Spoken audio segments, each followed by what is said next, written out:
evening, ladies and gentlemen, and welcome back to New Game Who Dis?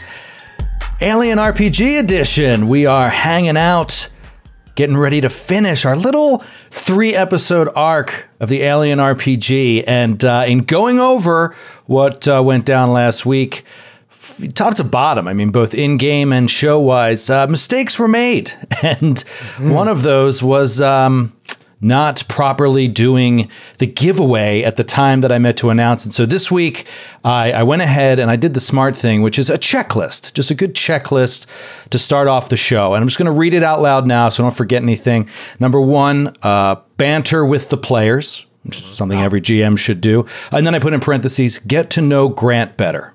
We'll see if that works out. Number 2, time permitting. Yeah, time permitting. That's the first thing to get cut if we're running long. Second is announce Alien Starter Kit giveaway, courtesy of Free League. So we'll get to that. Then we have to announce the next New Game Who Dis. We have to find out what's coming next. A brief We Are Stupid from last week's Alien RPG. And then finally, with the help of my friends, create the most exciting cinematic alien experience since Aliens. Good check. No. You left something off. What? The final item should be those corners. What? You gotta check those corners. Check those corners. Come on, Joe.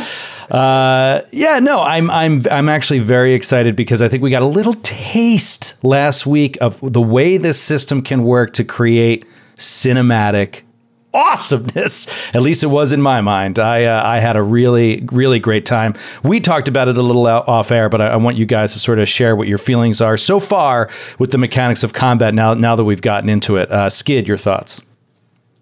I really like it.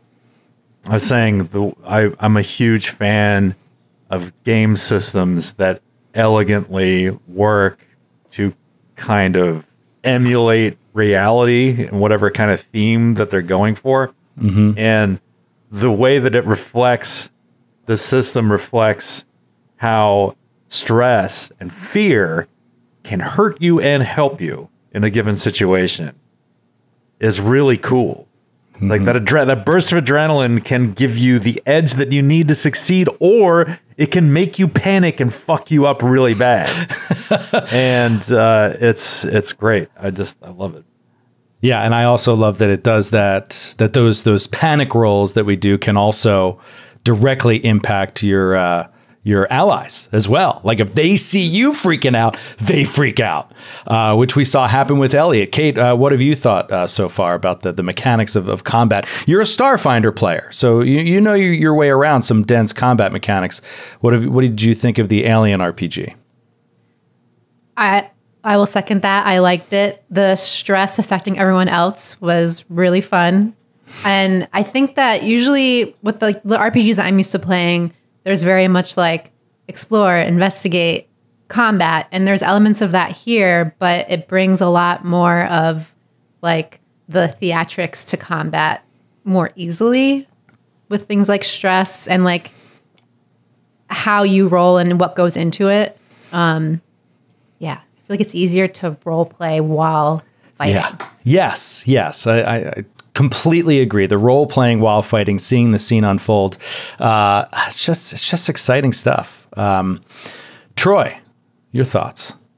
I like just as we start to explore more games, knowing that you can do a lot with a D6 system. I think before I started playing these games, I was just like, oh man, that just sounds like it's going to be really stripped down and limiting into what you can do, but I'm blown away by this, I think, what's it called, the Year Zero engine, which it seems like they use in a lot of their games.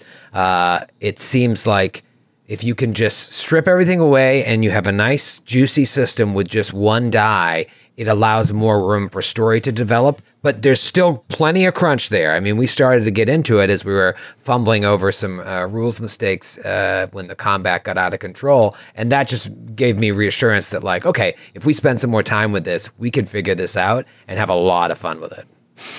Yeah, I feel the same way. Grant, pose you a different question. If you could go anywhere in the world on a trip, where would it be?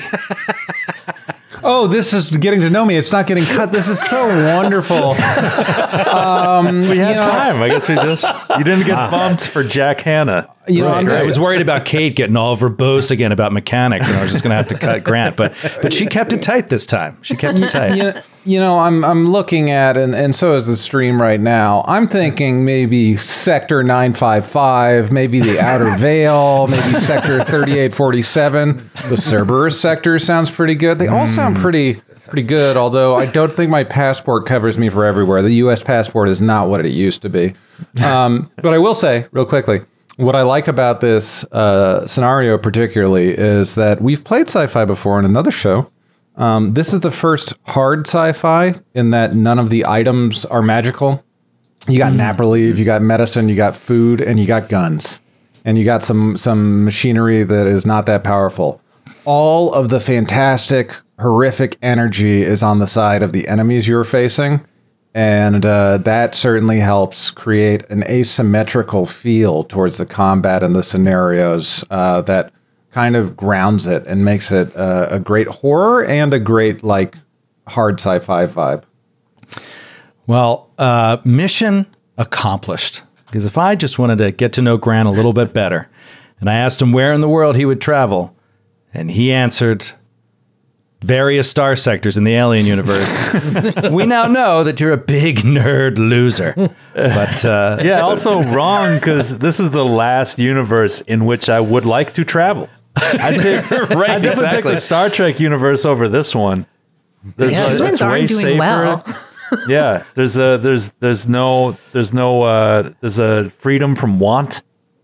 Yeah, I just go to Risa. I just hang out on Risa. Every time a nice resolution happens, I've been watching a couple episodes with Angel recently, and like I'm like, see, it's nice. It has idealism. It's what there are problems, but they get solved in kind of a wonderful way. Like it's a much more optimistic world for sure.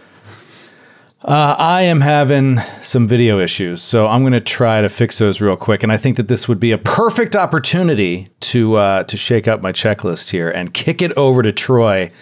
To give us our announcement on what's coming next for New Game Who Dis. I already know, so I can leave for a minute, work on my video garbage. But I'll be right back. Troy, tell the people what they've won. You know what? Don't bother coming back. You're bad for the show. No. Well, if you subscribe to our newsletter, then you already know what game we're playing. If you don't subscribe to the newsletter, what's wrong with you? Like, what is actually wrong with you? We have a newsletter, and it's really fun to get news from us. But we announced a couple weeks ago that we are going to be doing the Star Trek Adventures role-playing game next. And we even dropped maybe the juiciest tidbit, that our own Skidmar is going to be the game master for these sessions. But now, Grant, I think we should show them this illustrious cast. Look at this cast! Oh, man. Joining our good buddy Skid, our Glass Cannon mainstays, Matthew Capodicasa, big Star Trek nerd, and Sydney Emmanuel from our Androids and Aliens show on Friday night. And then we have two very special guests, Alicia Marie and Paizo's own Eric Mona, who may be a bigger Star Trek fan than Skid. I mean, look at this cast. I cannot wait to see this go down. Skid, are you fired up about Star Trek Adventures? Yeah, I'm super fired. I'm very nervous because this is the first video stream that I will be GMing. So I'm terrified about that. I'm also scared because it's a brand new system and I'm trying to learn it. So hopefully it goes well, but I'm also excited. Skid. Let me just interrupt. Before you go too far down the road thinking the wrong thing, I've been sitting in the chair for a couple weeks now, and I can confirm it's horrible. Everything about it is horrible. That's come across. That's why I'm more frightened. I've seen what a disaster this has been in every level because you're running it, and it's like, what hope do I have? That's what I'm saying. Not to put on any extra pressure, but I'm really excited to watch this. I love Star Trek, so Okay. Yay. So it better not be bad, or you'll Better not upset suck. Kate. I'm gonna try. This is my promise. I'm gonna try really hard, and hopefully, it doesn't seem like I'm trying. The really real hard. downside with Kate watching is that she can just like call you or video chat you and just tell you how off you were to your face instead of getting a bunch of Reddit comments and emails. Right, which I can ignore. firsthand. Those I can ignore. If Kate is contacting me directly, I can't brush that off. So yeah. God, it's another Kate FaceTime. She's just going to tell me how shitty I was again. I'll send a strongly worded email. Yeah, but I I'm think it's gonna be I'm awesome. super excited. I have. Well, this is the thing. So I was really excited for this because I had ordered this amazing costume piece for Alien, and it was coming from England, and it got randomly flagged by customs, and it's still there. So it could, from what I've read, it could be there. They could release it tomorrow. It could be there for several months or even a year. And Was it an actual M41A pulse rifle? no, that would Is be that why it understandable. got It's just like, stopped this at is a customs? weapon. Why are they sending a weapon? It's not. It is completely. It's a completely harmless thing. But it would have been so cool, and I had ordered it in plenty of time for it to be here for the first episode, and it's still not here. And I'm so bummed. They told me it's like maybe it'll be here for time for the last one, but it's not. So I'm bummed about that. Hopefully I'll find an excuse to use it in some other stream, or if we come back to this, I'll use it. But I do have some really cool like costume prop stuff for Star Trek, so I'm very excited about that too. So look forward to that. Oh, yeah. So that starts next Wednesday night, 8 p.m. Eastern. 3 weeks of skin and Star Trek and this ridiculous cast. Such a ridiculous cast. Oh, God. it's so awesome. I remember Skid one of the first times that I sat in the GM chair was Disorganized Play and running Pathfinder for Eric Mona. And I was just like, I'm having a heart attack about this, and that wasn't even streamed. So yeah, it's stressful, but he is obviously such a great player and goes with the flow and everything. So I'm going to watch it too. It's going to be amazing. Well, that's one of the reasons I'm definitely pumped is because there's some people on there that really know Star Trek really well, just really enthusiastic about it, and that.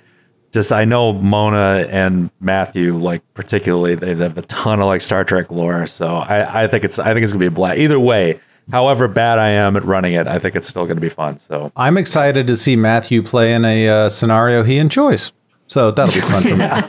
that'll be a welcome treat. All right, let's get back into it here and start it all off by thanking our friends at Free League for gifting us this incredible stuff to pass on to you guys. We are giving away 3 Alien starter kits tonight, one of which is an actual physical copy, 2 of which are digital copies.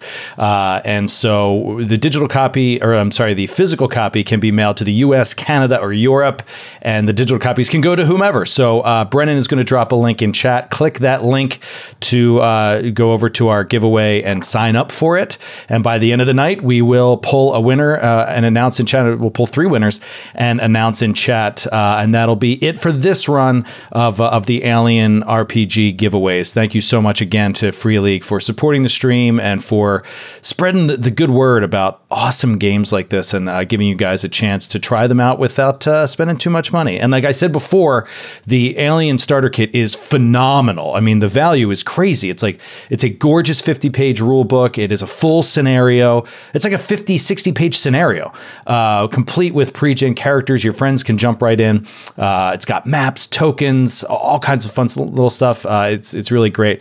And then let me add another layer onto it, which is, and I didn't mention this before, if you win the digital version, you have the option, we will give you the option to not take the digital copy and instead get the Foundry tabletop set of the Alien starter kit.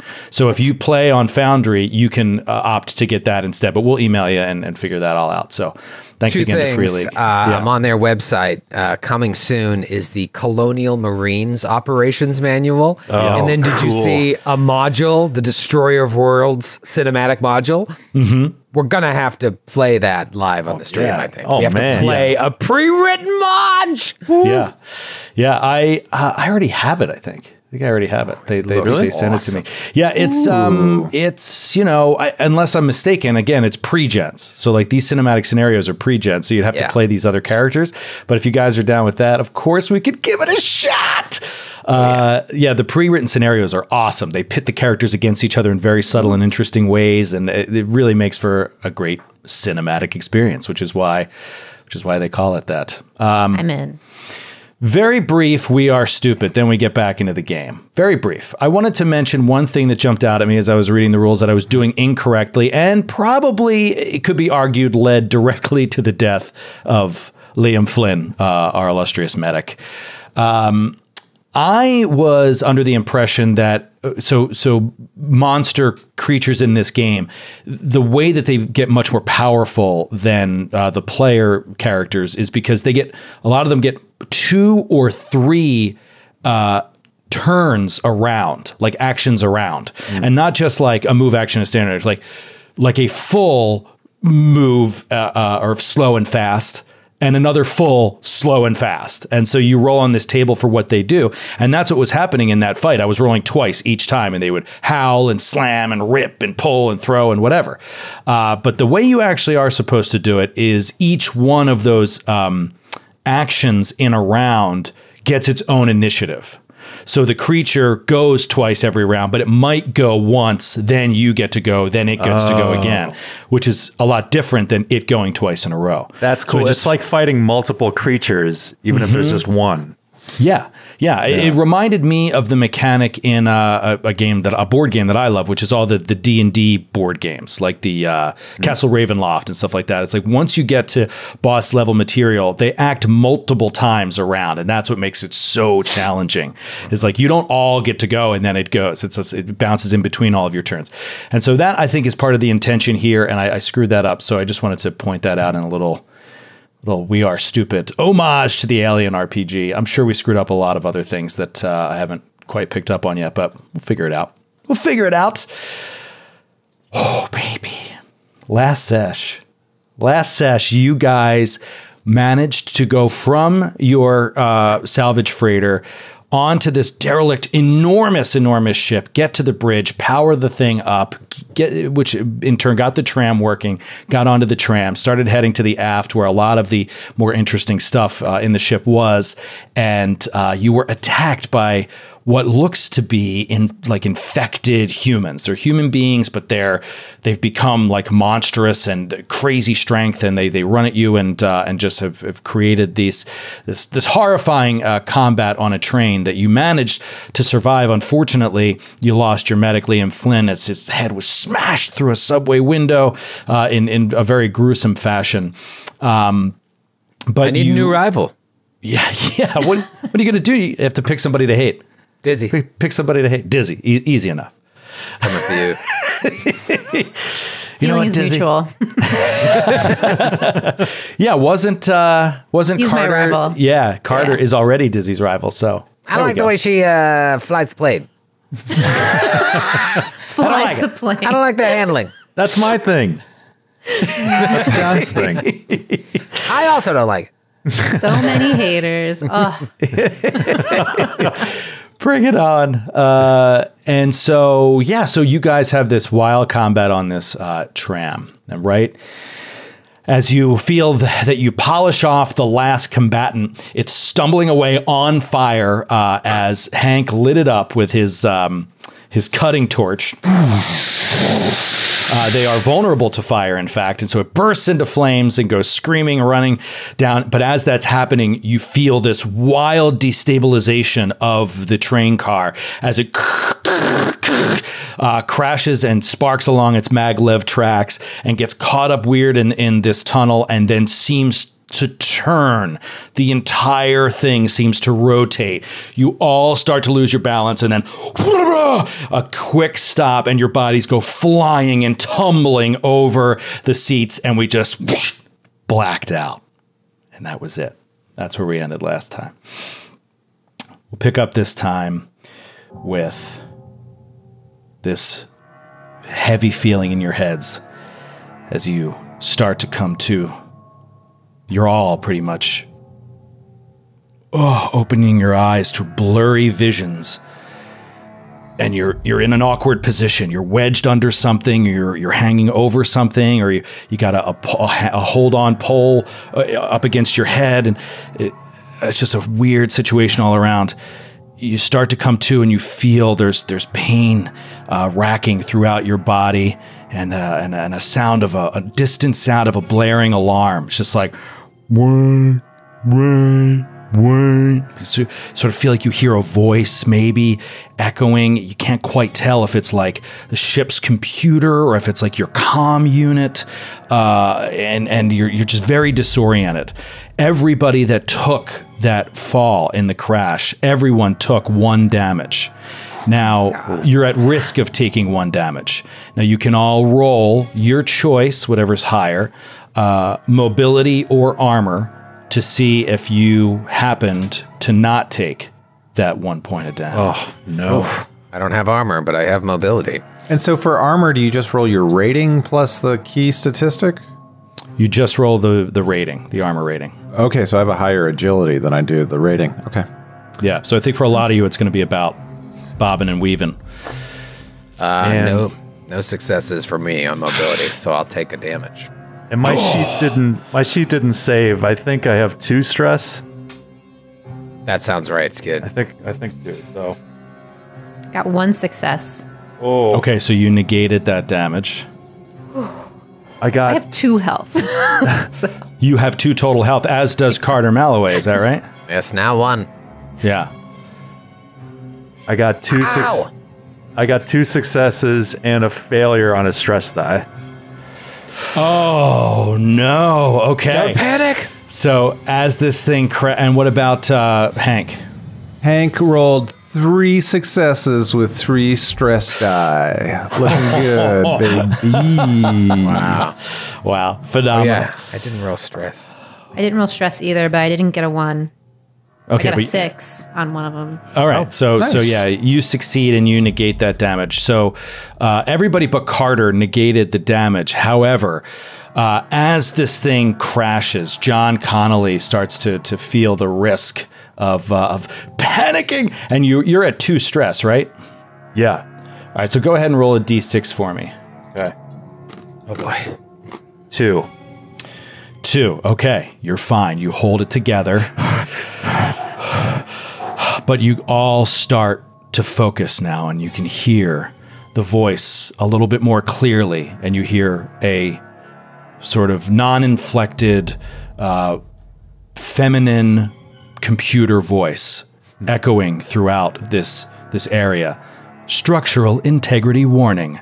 Central processing.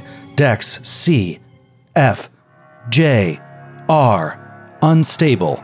Please proceed to nearest safe zone and await instruction. And you see, you see these yellow lights. And as you start to focus, you see that it's opened up. You're not in a tunnel. You have sort of crashed and derailed up and over into a station. And you're in a station of some kind. So you see a platform, you can see the signs, posters on the walls, and you're still in B deck, but now it says B601. And you're like, you see that number sort of focus in, but as you do, you see that there's sort of sparks coming from the ceiling and there's debris on the ground. You don't know if it's from the car that just crashed or from something else, but through the debris, you start to see these hands climbing up and coming over it as 2 more of these things start to come up, and you are all prone on this train car floor. Everybody roll a quick mobility, and if you succeed, you're going to be able to get on your feet really fast. Oh, no. We got to roll our stress too. Always roll stress. No successes. No successes, no stresses. I've got 2 on my stress die that are 1, and then 2 1s on my regular dice. Just horrific. All right, so as these things come up and start coming over at you, you've seen them before, so it's not particularly adding stress, but some people are on the verge of panic. Who is it? It's Elliot, and who else? Is that it? Only Elliot rolled a 1 on stress die? Okay. Yeah. And I rolled 2 successes for Hank. Okay, so Hank quickly is able to get up, ready himself. Go ahead, Kate, and roll a panic roll. Roll a d6. I got an 8 total. Or, no, 5, 6. Oh, yeah, 8 total. 8 total. Okay, you tremble uncontrollably.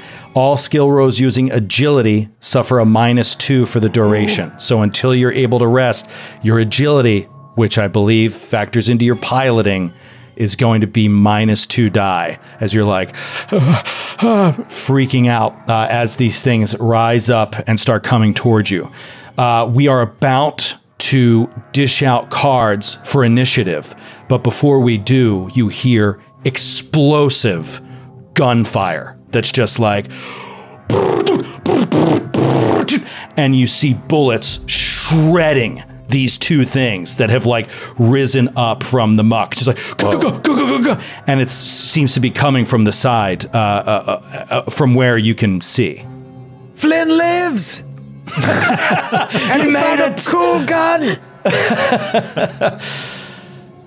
Is there an observation roll we can do to learn more about that? Yeah, or? Hank, if you want to like literally stick your head out of the train because you're up. Yeah, that doesn't sound like a bad way to get decapitated. Here it comes.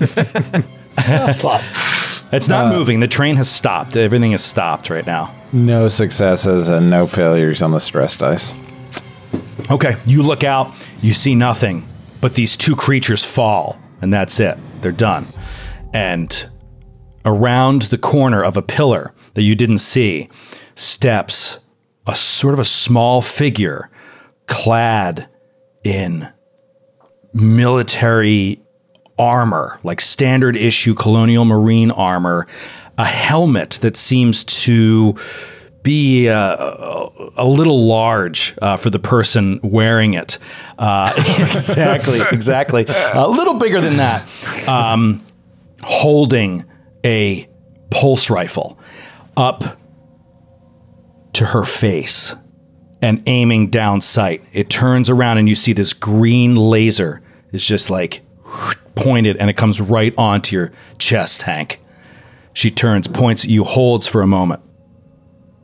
Whoa, ma'am, I'm sorry to be meeting under these circumstances, but I assure you, I think that we have a common enemy, and it's those that are walking around with the big bumps on their noggins, not able to talk like we are, like civilized people. All right. Who are you? What's your name? I'm Hank Pecos, but you can call me Knucklehead, because I think we're going to be friends. These are is my... that what you think? Is that what you think? Yeah. Who else is with you there? I'll let them introduce themselves, but I'll start with my best friend, Elliot. Elliot, go ahead. Oh, hi. I'm just like trembling for like another 10 minutes. Just like, you scared the shit out of me. Hi. My name's Elliot. You can call me Dizzy. She starts to lift the gun up. As you're introducing yourselves, you seem to be like a little bit more normal. She holds it up in the air. She says, "What the hell are you doing on this ship?" Hank looks over at Carter, who's the voice of the corporate interest. He knows his place is a roughneck at this point, and he wants not to upset Mr. Amato in any way, and he knows that public relations and working with other people is often how that happens, so he just kind of... Yeah, so Carter will get up and kind of dust himself off and say, hello, my name's Carter Malloway from Amato Industries. I represent Amato Industries. We were sent here to see what happened and to retrieve any important stuff aboard the ship. We got this train running, and these creatures, similar to the ones you just blew away, they attacked us, and then the train derailed, and here we are. Are you from the original crew? As you say this, the ground beneath you shakes, and I don't know if any of you have ever been in an earthquake, but there's this extremely unsettling feeling as you move in an extremely unnatural way, like horizontally and then up and then down a little bit, like the whole ship is moving, and you're just like, oh, you get this very strange feeling. It rocks, and she is like spreads her legs a little bit to hold her balance, and all of a sudden you hear clearly coming over the intercom, alert, containment failure in central refinery. No. Toxic vapor contamination levels at 6%. Please proceed to nearest quarantine zone and await further instruction. And she's just like, a ship. Do you have a ship? You've come with a ship, I assume. Yes, we have our own ship. Is this gonna blow? Well, I'm not 100% certain, but I think so, yes. I'm not sure what it was, but we have to go. If you have a ship, you could get us out of here, but I'm sure Apollo has locked this thing down. Quick, follow me. We can go to ComSec and see if we can override the system. Come with me. And she just starts moving. Carter looks at John like, what do we do? We gotta finish our mission, but it sounds like this thing's gonna blow. Do we trust her? Yeah, John Connolly's still kind of pulling himself up. He wasn't able to stand up very quickly. He's still kind of say, I think number one priority now is survive. I think we have to go. She's right.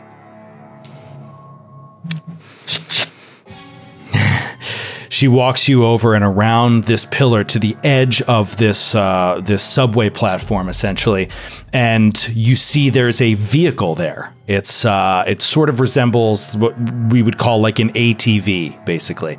It's like a relatively small vehicle. It's got 4 seats typically, but then there's also 2 seats on the back, so it can fit 6 people. The people in the back sit in backwards and face backwards, and it's just got like a Jeep Wrangler kind of. It just got rails, right? There's no like windows or anything like that. It just got rails sort of over the top and a windshield, and it's spray painted, like all these weird kind of colors and shit. She runs over to this thing, hops in, stows her pulse rifle, and it's just like, and starts this thing up, and you can tell it's like a gas-powered ATV, and she's just like, hop on. Let's go.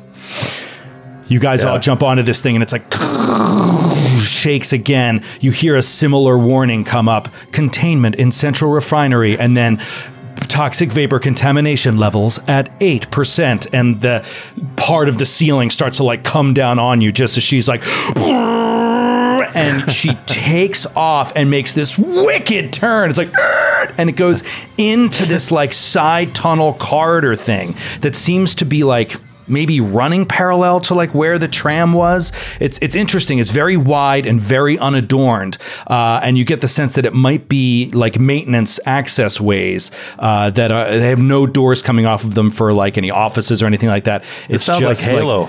Yes, exactly. Exactly. Driving a warthog through one of these giant ships. Yeah. So she drives through this thing and then gets to this certain area and screeches the thing to a halt, opens a door, like a blast door. She goes in this thing and the whole thing's shaking, and she pulls up to a very long ramp, very long, slow rising ramp that has no entries or exits on either side, and you can see in the distance you're going, pretty good clip now, and you're just riding up this thing, and at the end of it you see a huge double door, and you can see, those of you that look closely, that it is surrounded by sentry turrets, are all like pointed down into this hallway, and she rides through it, and just as she's like about to get there, these huge doors open up, and you can see it says SecCom on the outside for security command, and you pull into this thing, and she closes the door, and the doors close. For a moment you're like, and you feel like you're probably not in any imminent danger except for whatever this is about toxic vapor levels, containment breach, and you get off and you can see that you are now in like the security command station. There are camera feeds everywhere, little TVs with CCTV camera feeds everywhere. There are terminals. There are tables with maps and stuff all out on them. And then you can also see some side rooms that are big enough even for garages. And you see a couple more ATVs like parked in, off this side room. So it's a huge area that is sort of the central defense of this place, I guess. You would guess. She pulls you in there and she gets off the thing and takes her helmet off, shakes it off, and this long jet black hair comes flowing down her back. And she says, I was one of the only survivors, at least as far as I know. My name is Carmen Bell. I was a researcher here and assistant chief chemist until this attack came. I had managed to get in here before lockdown, and I've been living here for quite some time. I'm eager to get out of here, but I'm afraid that the ship has been locked down. Until you cycled the power from the bridge, I was unable to do much of anything. I've been living off of these stores in here. And she just gestures, and you see another area that's sort of like a emergency commissary, basically, and it's just MREs, food that is just not fancy at all, just freeze-dried food and bug bars, you know what I mean? That kind of thing. She says, if you have a ship, perhaps we have a chance. Perhaps we can get off. Where is it? Where did you dock? And we read one of her messages that never left the station when we had access to the terminal, right? Was that her? That's right. That's right. That's her. She wrote to her father. Okay. Right. Can Carter be tell her about the ship. Do you mind if I just take a look at these controls real quick? Might help us. Sure thing, Carter. Unfortunately, our ship is at the other end of that train station. We took the whole rail all the way down here and got waylaid on our way here. If we can find a way to get on a couple of those ATVs and back safely, hopefully nothing's been decompressed with everything shaking over here. We have some crew on board. We should be able to get off, but I don't know what else is waiting out there. Right. I'm not sure how easy it will be to get there with the decks that are closed down, and I don't know how bad it is. Well, let's look here. And so, Carter, you're on one side. She goes to another terminal and starts clacking in. And you guys on that side, you see what comes up is a map of the containment alert. And you see this red sort of circle around the refinery. And it's beginning to spread. And it is spreading partially a little bit more towards the fore part of the ship where you are docked. You're in the aft right now, and it doesn't seem to be flowing that way quite as fast. That's really all you see in a first glance. Carter, what are you looking for as you start looking around the room? Like I said, there's camera feeds everywhere and terminals everywhere. All right, so I want to try and find out two things. One, what happened here? If there's any sort of log of what the attack, if there was some sort of attack, what happened, and anything that would explain why are these undead people attacking us. And then probably more importantly, where Amato's contraband is located. Mm-hmm. Okay. Well, go ahead and roll a Comtech roll on the second thing. Okay. Go ahead. You mean 9d6 plus a stress die? Yeah, 9d6 plus a stress die to find out where the good stuff is. Okay. Oh my God, you gotta be kidding me! Oh, there it is. That's what happens. Not a single success. That's what it happens. It's crazy. It happens all the time. But it's also not that crazy. You're looking in the official system for what should all intents and purposes be unofficial and not documented. So it doesn't surprise you terribly that you don't find anything specific. I slam my hand on the terminal. As to where this other stuff might be, you could talk to one of the, assistant chief chemists. You know what I mean? Right. I do want to know, as far as our stress goes, we're in a safe area that's secured from enemies right now, right? Mm-hmm. So every 5 to 10 minutes we spend in this area, our stress level can be reduced by 1 point. Yep. So it's every 10 minutes. That will work. Yep. But it has not been 10 minutes yet. But you can't take any skill checks or anything. Oh, right. Yeah. So you can't do any skill checks. You just have to rest. Doesn't have the option to lose stress right now for that period of time because he did a skill check. So that's what this is. John is just going to stand aside and just sort of try to pull himself together. Just kind of try to center himself and try to lose one of those stress dice. Same. Elliot's in the corner, just holding the dashboard dancer that they took before they left because it makes them feel safe, and just waiting for the trembling to pass. Okay. Sounds good.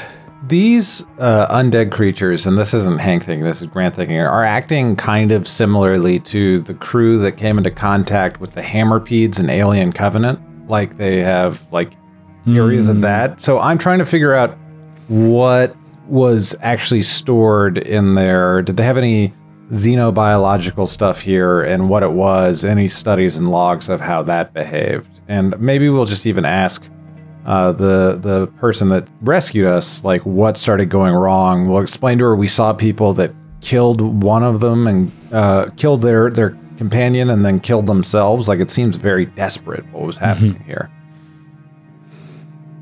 Yes, of course. Well, take your rest. You'll need it. I don't know how much time we have. You hear the voice again. Probably at 14%. It's just like keeps going up. She's looking around. I'm not sure how much time we have, but rest. You will need it.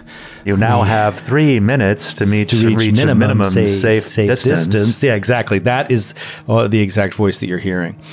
She says, we were taken unawares, attacked, boarded by pirates, those that seeked to steal what we were working on here, and it resulted in mass casualties, and I'm afraid a breaking of our biopharmaceutical containment.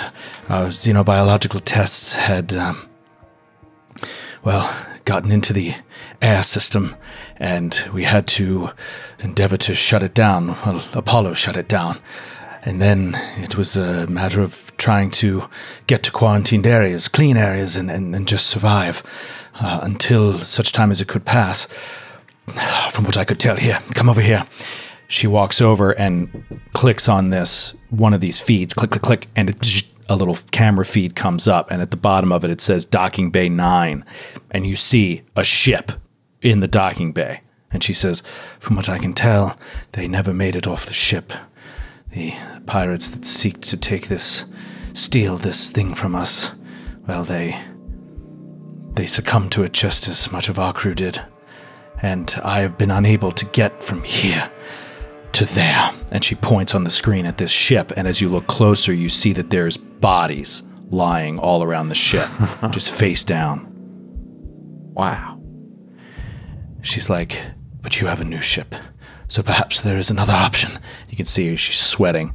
She's like, it's been 59 days I've been here, and I have not had any hope until right now. So if we could get off of this thing, we might be able to. She starts clacking on the computer. She says, damn it! Same thing as Carter. Punches the console. Apollo's locked down the cargo base. She's not letting anyone on or off the ship. Not until at least I don't know. I don't know how to get past quarantine. It hasn't been this bad yet. It hasn't gotten like this. You hear beep. Containment levels at 16%. Or toxic quarantine levels at 16%. The biopharmaceuticals that got into the air, is that what created those monsters that we were fighting? Yes. I believe so. So there's more of them out there. I'm afraid there are. When I saw the tram running again, I thought perhaps a ship had come, and so I ventured out. I hadn't done that in quite some time. I'm getting a little punchy and very, very sick of bug boss. Well, here, I have something that might help. And John Connolly gives her a pill. What kind of pill is it? It's LSD. It's a tab of LSD. Wanna take a ride, baby? Just thinking out of how we could just make this a million times worse for Oh, someone. could you imagine? Want to ride the dragon? It's a never sleep pill. Oh, that'll help. Yeah. we don't want you falling asleep during all this excitement. No. Having our wits about us would be best right now, yes? She'll take the pill. And she says, if we're going to get to either there or back to your ship, we're going to need firepower. And I think we have enough here to outfit all of us. And she walks you over and shows you, just connected to SecCom is a straight up armory that's within SecCom. She opens up a door and you just see racks of rifles and armor and like riot gear and helmets and targeting reticle things and incinerators, and I mean, it's just got like, it's a candy store of weapons and equipment, as if you were going to outfit an entire troop to like put down a rebellion or something like that, with to put down borders on the ship, but they never got the chance. And so she's like, "Do you know how to use any of this stuff? I've had to train myself over the last month or so." Personally, I'm just a simple roughneck, but I think I can figure it out. A little bit of time. Let me Okay. see. Do you have one of those motion detectors? Motion detectors in there? Oh yeah. Oh yeah, yeah. And she points Love over, and she has both the. Yes. I don't have the model numbers on me right now, but she has the large version and the small version. She has There's a small version that connects. M314, M316. Yeah, it's the M316. And she has the M314. She's got both of them. The M314 you hold in your hand and it acts as a motion sensor. The M316 can be attached to a rifle and can give you the motion sensor reading. It's a smaller screen. Is there a flamethrower? Yes, there are incinerators, yeah. All right, so Carter will walk over and just like grab one of the incinerators. Like, I think a couple of these will help. Yes, perhaps even more safe. I don't know the first thing about risking explosive decompression, but we want to try to not use rifles, at least if we're shooting near the power core or the outer hull. But inside, I think it's fine. I know the creatures don't react well to fire, but it's a bit unwieldy for me. So yeah, you guys can choose whatever items you'd like. Do they have a P5000 power loader? They do, but not in here. Oh, shoot. She can tell you, yes, we have that in, there's one of those in the cargo bay.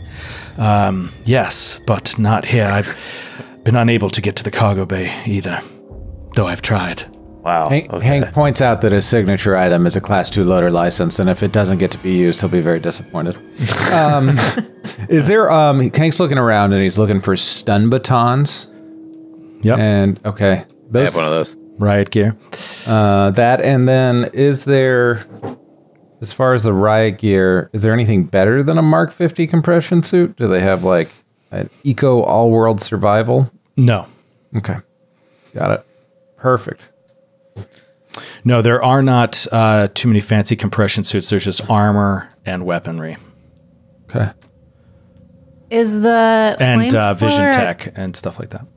Is the flamethrower a heavy weapon? Close combat weapon? I'm trying to find it in here. It's on page 124. It's a heavy weapon. Okay.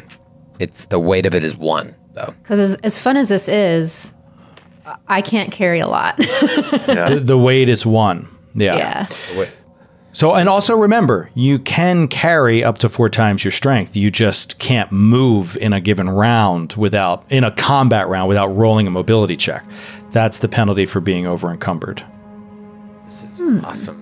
While people are getting outfitted, Carter will sidle up to, what's her name? Belle? Carmen. Carmen. So you were a chief chemist aboard? No, I was just an assistant. Assistant. And what were you working on? What was your area of expertise? I take it you guys were working on a big project? Yes, I'm afraid it's confidential. But yes, we were working on several projects. But the one that I was particularly associated with is the biopharmaceutical project to take the resulting chemicals that were flash frozen in the destruction of the planet here and use it to create new and interesting medical remedies for diseases that as of yet have been uncured. It was a long and arduous testing process that we have been unable to complete, and now I'm afraid all of our work might be destroyed if we're not able to get the information before we leave. Yeah, as to the classified information, and he reaches into his breast pocket and pulls out one of his business cards. He's like, I think you'll see that I have the type of clearance needed to know about that. Okay, so everybody go ahead and heal 1 stress, and then Troy, go ahead and give me a roll. Manipulate? Manipulate. I just assume I have I'm just like seeing if she'll believe that I have the clearance. Well, is this ship an Amato Industries ship, or is it just some random? It's an Amato Industries ship. Okay. And we're sent by them. You did not succeed. It's not necessarily true that every person that works for the company knows what you know, Right. or would tell someone else from the company what you know. So she hands you that, and she says, "Oh, yes, of course, and anything you need to know." No, there's nothing else going on. It's, as far as I knew, that's the only division I was involved in, and our work, while at risk of being destroyed, could help a lot of people if I could. Well, I don't want to tell your friends, but if we could perhaps get to the power core, to where Apollo is housed, we could get some of the data for how to make these cures and save them off the ship. All of our research would be stored there in lockdown. Yeah, no, I'd like to have a chat with Apollo myself. I think that should be our goal. Okay, well, we're not going to have much time. 21%. She looks around at everyone else. Well, the power core is centrally located in the ship. If we are able to get there and get the information we need, perhaps, certainly from the central core, we would also be able to override any sort of quarantine lockdown that would allow our ship to escape, your ship to escape. So perhaps that's our best bet, and perhaps we should go rather quickly. John is, while this is happening, he is outfitting himself in M3 personnel armor, so standard issue colonial marine armor, and he picks up and is equipping the M56A2 smart gun with 2 reloads. Awesome. Yeah. And what is that? What is the M56A2 smart gun? The M56A2 smart gun is, let's see, not that. Hold on. There we go. It's Vasquez's gun. There. Oh, okay. Yeah. I assumed that's what you would pick up. I was looking right at it on the screen, but it didn't say that on the picture. Yeah. Okay. Yeah. Yeah. Oh, yeah, there it is. M56A2 smart gun. Okay, I Yeah. see it. Yeah. Oh, man. All right, so John Connolly picks up the huge monster gun. It is a 3-weight, so basically drop everything else. Yeah, it drops basically everything else except for his magnum, and he puts on the armor and a smart gun, and 2 reloads, and he's ready to go. Right. What's interesting about that armor? No air supply. So it's not a compression suit. So Right. it's a risk, but it's keeping you alive as long as you're in here. And if you can't survive here, what's the matter? Yeah. I'm going to suit up in a suit of M3 personnel armor. I'm assuming they have that laying around. Mm-hmm. So I'll throw that on. Okay. So you guys are shedding the pressure suits, the compression suits. Yeah, I'll join in on that too. I'm going to Okay. keep my compression suit and grab more air for it if I can. Because I used 2 air. Yeah, you can fill it up to 4. And then I think I was looking at the grenade launcher, but I think I actually want to switch out my pistol for the Wrexham EVA pistol because it's armor piercing. Okay. And then I'm going to put the lightweight motion sensor and use that with it. And then I don't need to like drop anything. Okay. So Elliot's got a motion sensor. Anyone else have a motion sensor? Yeah, there's one equipped to the smart gun automatically. Oh, nice. Okay. Great. You know what? I'm going to stick with my compression suit as well because Hank didn't like hearing that it was airborne, and he'd like to be able to put a suit on. And she would mention that, she would mention like, well, we'll have to move fast then. We don't know where the leaks lie, so just be careful of what you breathe. And what else was it? Hank's going to say, I can't go into this feeling so tight and tense. And he's just going to Naprolev right in his neck and just get rid of the remaining 2 stress because we don't have time to wait. And he's going to then yank a shotgun off of the wall and one-handed clear the breach. Yeah, that's a good point, Grant. I guess I'll keep the compression suit on. That's such a bummer. It's 2 armor as opposed to 6, but gotta be safe. Yeah, and I asked about the Eco All-World Survival Suit. Joe said no on that $30,000 piece of equipment, sadly. The real All-world survival suit. The real sweet spot would be the Wayland Yutani Ape Suit, which is a 3-4, but, it's only 1 more armor rating. We gotta go. We gotta go. We gotta go! Yeah. I'm also going to take a nap relief. You're also going to take a nap relief. All right, so that just reduces your stress to 0? Yep. Okay. And every additional one we take, we get a -1 to agility rolls. Yeah, you can't take too much of it. So we can't take any more like for the rest of the time we're here pretty much, I don't think. Okay. Sorry, go ahead. I think you can, just with a penalty to your rolls. Okay, and you can, Elliot, you can undo that -2 to agility with that nap relief, and the rest, your tremors start to calm down, and you're feeling in better shape. Is there anything else you guys want to do in here? Anything else you want to look at? There's no cargo laying around of import. Anything that looks like Amato's contraband. I mean, you can look at the cargo bay, from the camera. Oh yes, no, You know what I mean? I forgot about the cameras. Yeah, so while people are suiting up, Carter will just kind of go over and look at the different screens, try and find the one that's cargo bay, and then see if he can access the controls to zoom the camera in and out and kind of see what's going on in there. Okay.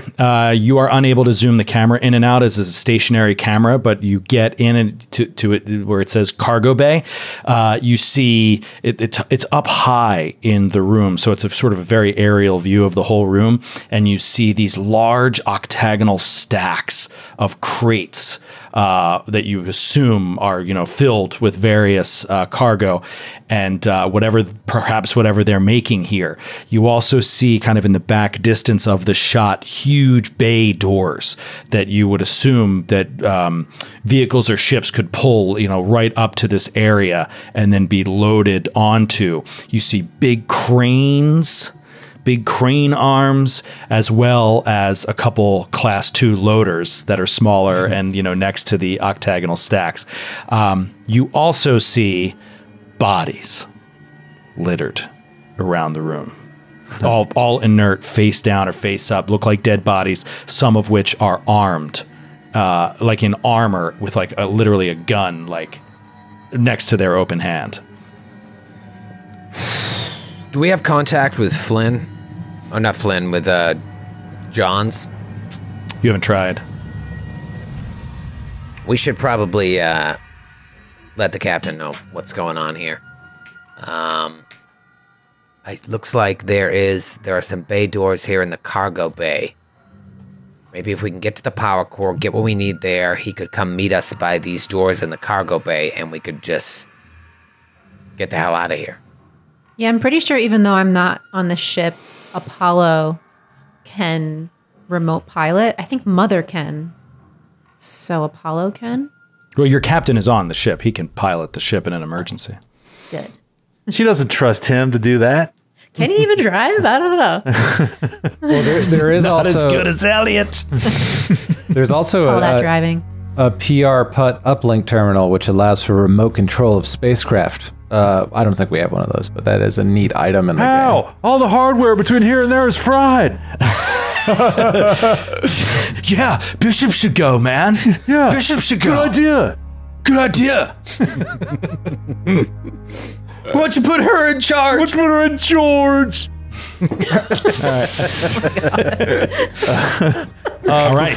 Before we go, while John is getting outfitted, he's going to do an investigator role on this area to see if there's anything he can find out. Okay. One success. So I just want to see if there's anything out of place. Okay. No, you don't see anything out of place. The only thing that's odd is the sort of graffiti all over the ATVs. And you get the sense that Carmen has just done this over time with like boredom. She's just like putting designs on these ATVs that she's just been sort of holed up in here. But yeah, otherwise nothing's out of place. Yeah. Also, I think I really want to wear the marine armor, but I think with John's personality that I've established, he has to wear the pressure suit. Like he wouldn't take the risk, so he's going to wear the pressure suit. Okay. Pressure suit it is. We've all talked ourselves out of the sweet colonial armor. If we had all switched to the armor, then Joe wouldn't have killed us. Because Did it's Elliot just a start shitty the ending. trend by not switching? You did. You're a real bellwether, Elliot. Which is so cool. You are free to go if you'd like. And now let me. Oh, but you haven't talked to the captain. You haven't tried to talk to the captain. Yeah, let me talk to the captain. Trying to get a signal. So we don't have a personal comm unit. Yeah. Okay, great. Johns, this is Malloy. Can you hear me? Johns. John, I'm having trouble hearing you. Can you hear me, Johns? I got you reading you. All right, so we are on the ship. I'll keep this short and sweet. There are monsters aboard. Seems that some pharmaceuticals gotten into the air and has driven some of the people mad. It's a scene. There's bodies everywhere. We're gonna go to the power core and try to figure out how we can get out of here safely and see if we can stop the containment unit from exploding. Oh yeah, the containment unit sounds like it's gonna explode at any minute. So we're gonna try and getting that warning up here. we're gonna try and shut that down. And then I figured we would go over by the cargo bay. And you could bring the ship by, and we could all hop on it. Maybe see if there's any important cargo that we'd want to take on the Burperian with us. Roger. All right, Johns knows what's up. Let's go to the power core and cargo bay and get the fuck out of here. Okay. So, ship shakes again, just as like you start to open up these doors, and you hear again this warning, and now you're up over 26% toxic infection warning, and you could see, those of you that are monitoring it within SecCom, that it's moving more towards the foredeck, which is where your ship is. So it's going to be dangerous up there, and you're looking at almost certainly wearing pressure suits sealed if you go that way. But if your intent is to go to the power core and then back to the cargo bay, you may avoid some of that. So those are your options. All right, so you head out. Carmen sort of leads the way to the ATVs. Now, do you want to take one ATV or two ATVs?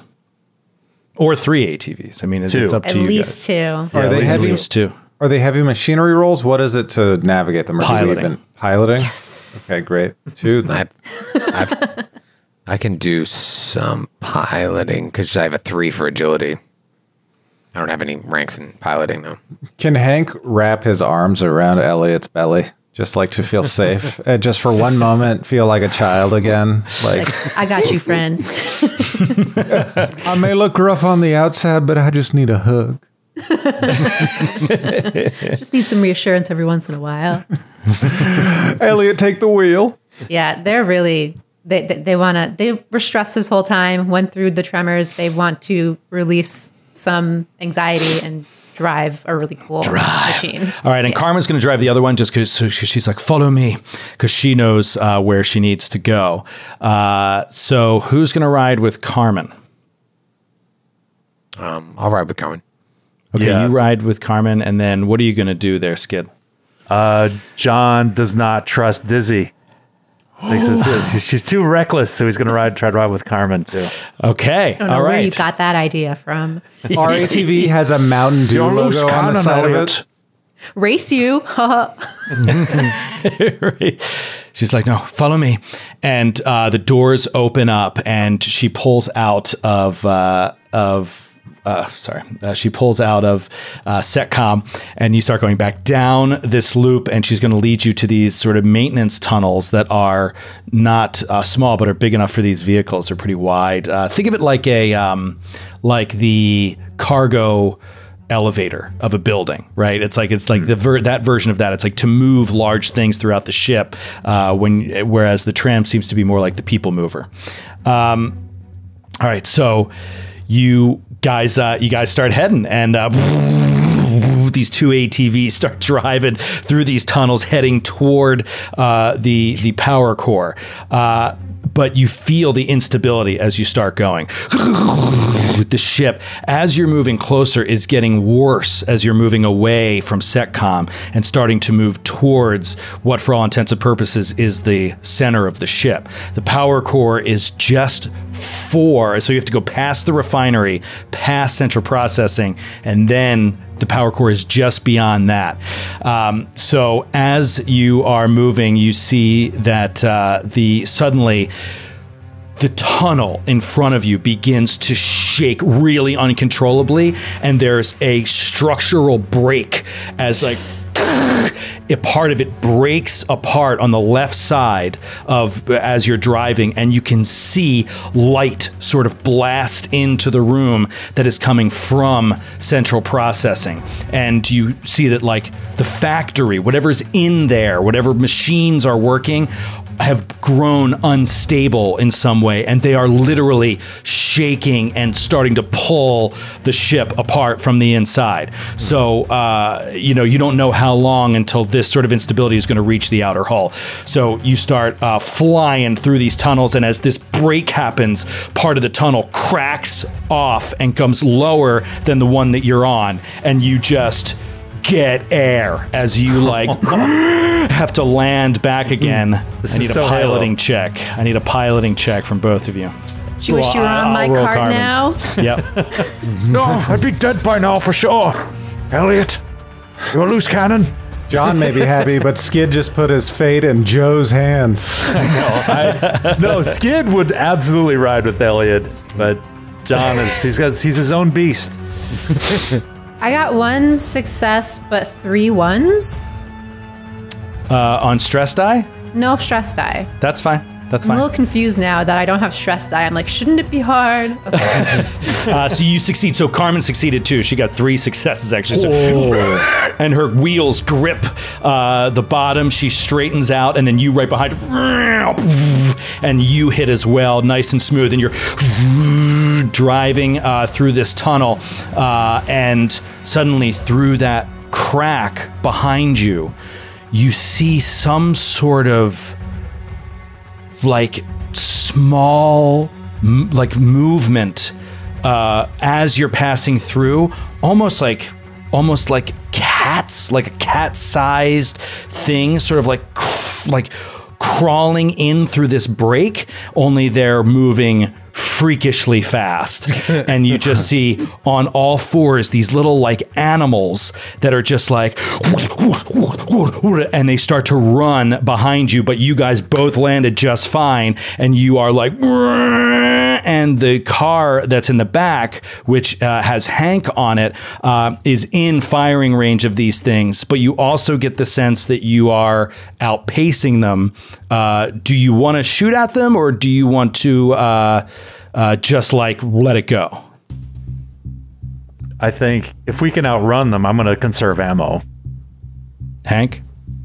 Hank only has a shotgun, so that's a short range. His only capabilities are the baton, the torch, and the shotgun, so he's unable to do anything from a distance. Okay, so as you attempt to yes, Troy? I was just gonna say, is she on a comm with us? Yeah. Because we could be like, do you know what those things are? I imagine they're doing all sorts of weird experiments. They've got, some sort of xenobiological experiments. Mm-hmm. Yeah. She's like, yeah, you don't want any trouble with those. They're horrifying little creatures. They've come out of the mist.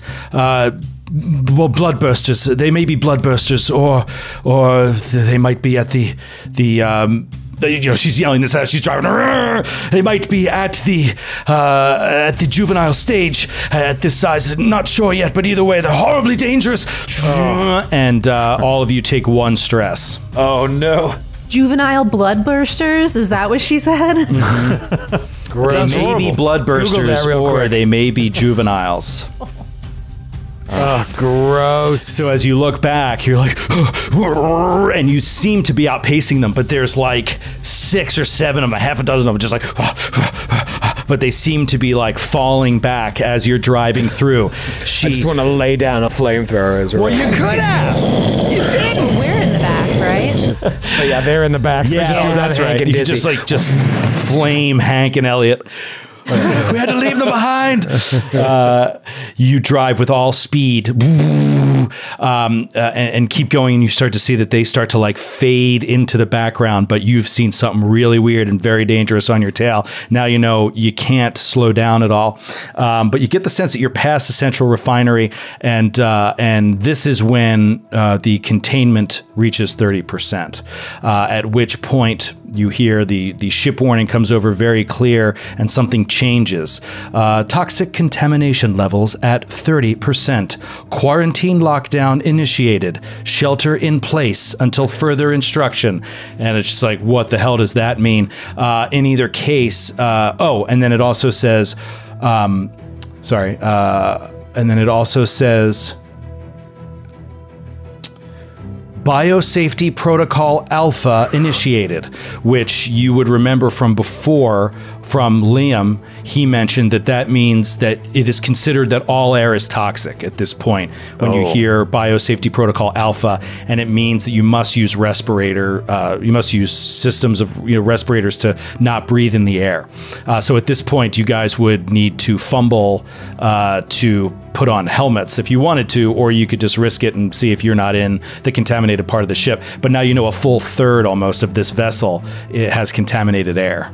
I think Hank would have put his, it's arguable, but I think Hank would have put it on. That's why he didn't change out of it. But yeah, we could. That's fine. I mean, you did. Nobody ever said they're putting their helmet on. Sure. Yeah, I put my helmet on. I assumed I had it on as well, but I'll fumble with it. I'll put mine on too. Yeah, me too. I feel like Elliot would let it go until they're stable and not risk. I mean, they'll risk being reckless with the virus, but not overturning the cart by fumbling. Okay. Right. That makes sense. So Elliot's just like, not putting their helmet on. Everybody else is like getting suited up. Carmen's the same. She's not putting a helmet on. She's driving. She's like trying to focus on driving. She's like, there's not much time now. She drives down and pulls into a separate area and pulls into this long corridor, and you see that it's changed. There's a sort of a slate gray stainless steel kind of like feel to the whole thing, and it's very different from the maintenance tunnel you had where there was all these exposed conduits and pipes and stuff like that. This is like sort of a lot more finished, and you get the sense like this is the power core. She gets in there and she goes up to open it, and it is in quarantine lockdown, and it is unable to be opened, at least by her.